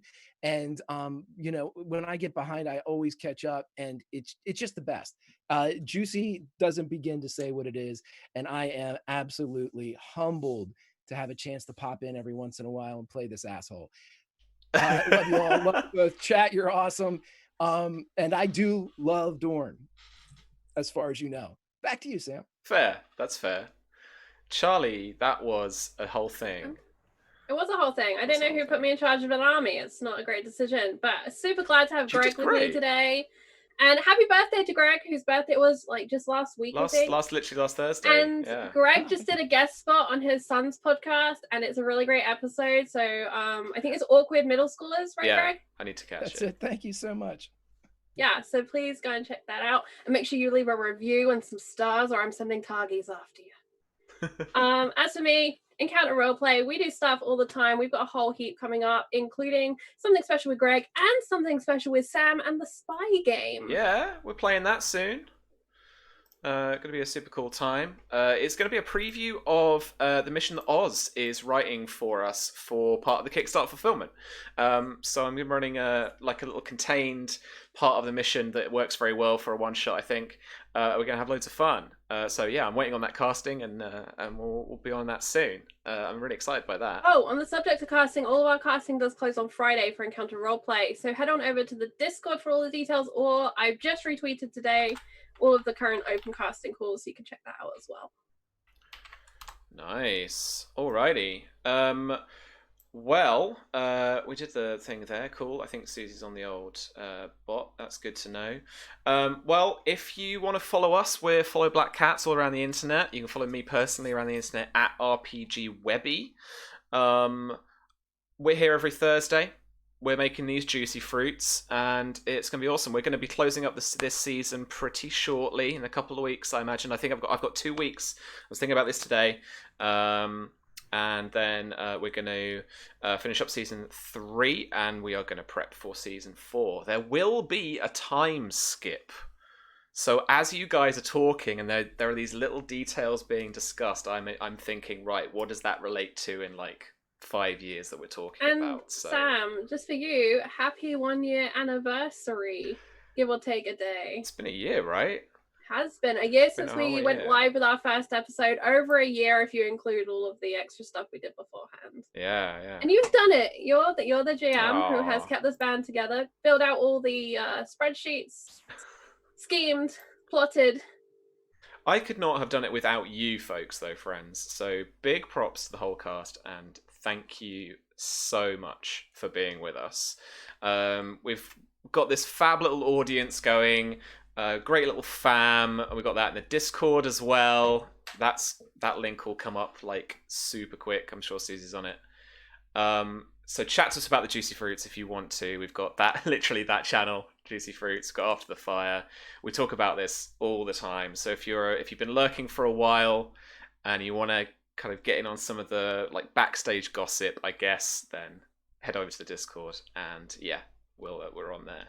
So let's raid somebody. Encounter Roleplay's up. Death Kuros is finishing up, right? Yeah, it's their penultimate episode today, and yeah, it's getting deep and dark. All right, stick around for Encounter Roleplay then, and please give them some love when we head over there. We're just about to do that. Does anyone have any last second things? A little thank you from me for people who have been giving us their best wishes, because one of our cats, Sophia, hasn't been very well recently, and she's making a speedy recovery. She's eating a lot more than she used to suddenly, because she needs to put on a bit more weight again. But yeah, thank you so much for that. That's been super. Shout out to Matt, who does our live roundouts to the Killer GM with his character, Terrace Targaryen. We love those. And also, small plug for Encounter Roleplay, on Sunday we have our monthly meat grinder, which has a whole host of people in it, including people from Black Cat's chat. So I hope you'll come and hang out. We're raising money for RAIN, which is an amazing organization, 3 p.m. Eastern Standard Time. Beautiful. Let's go to Encounter Roleplay now, and we'll see you again next Thursday, folks. See you then. Thank you, Greg. Bye.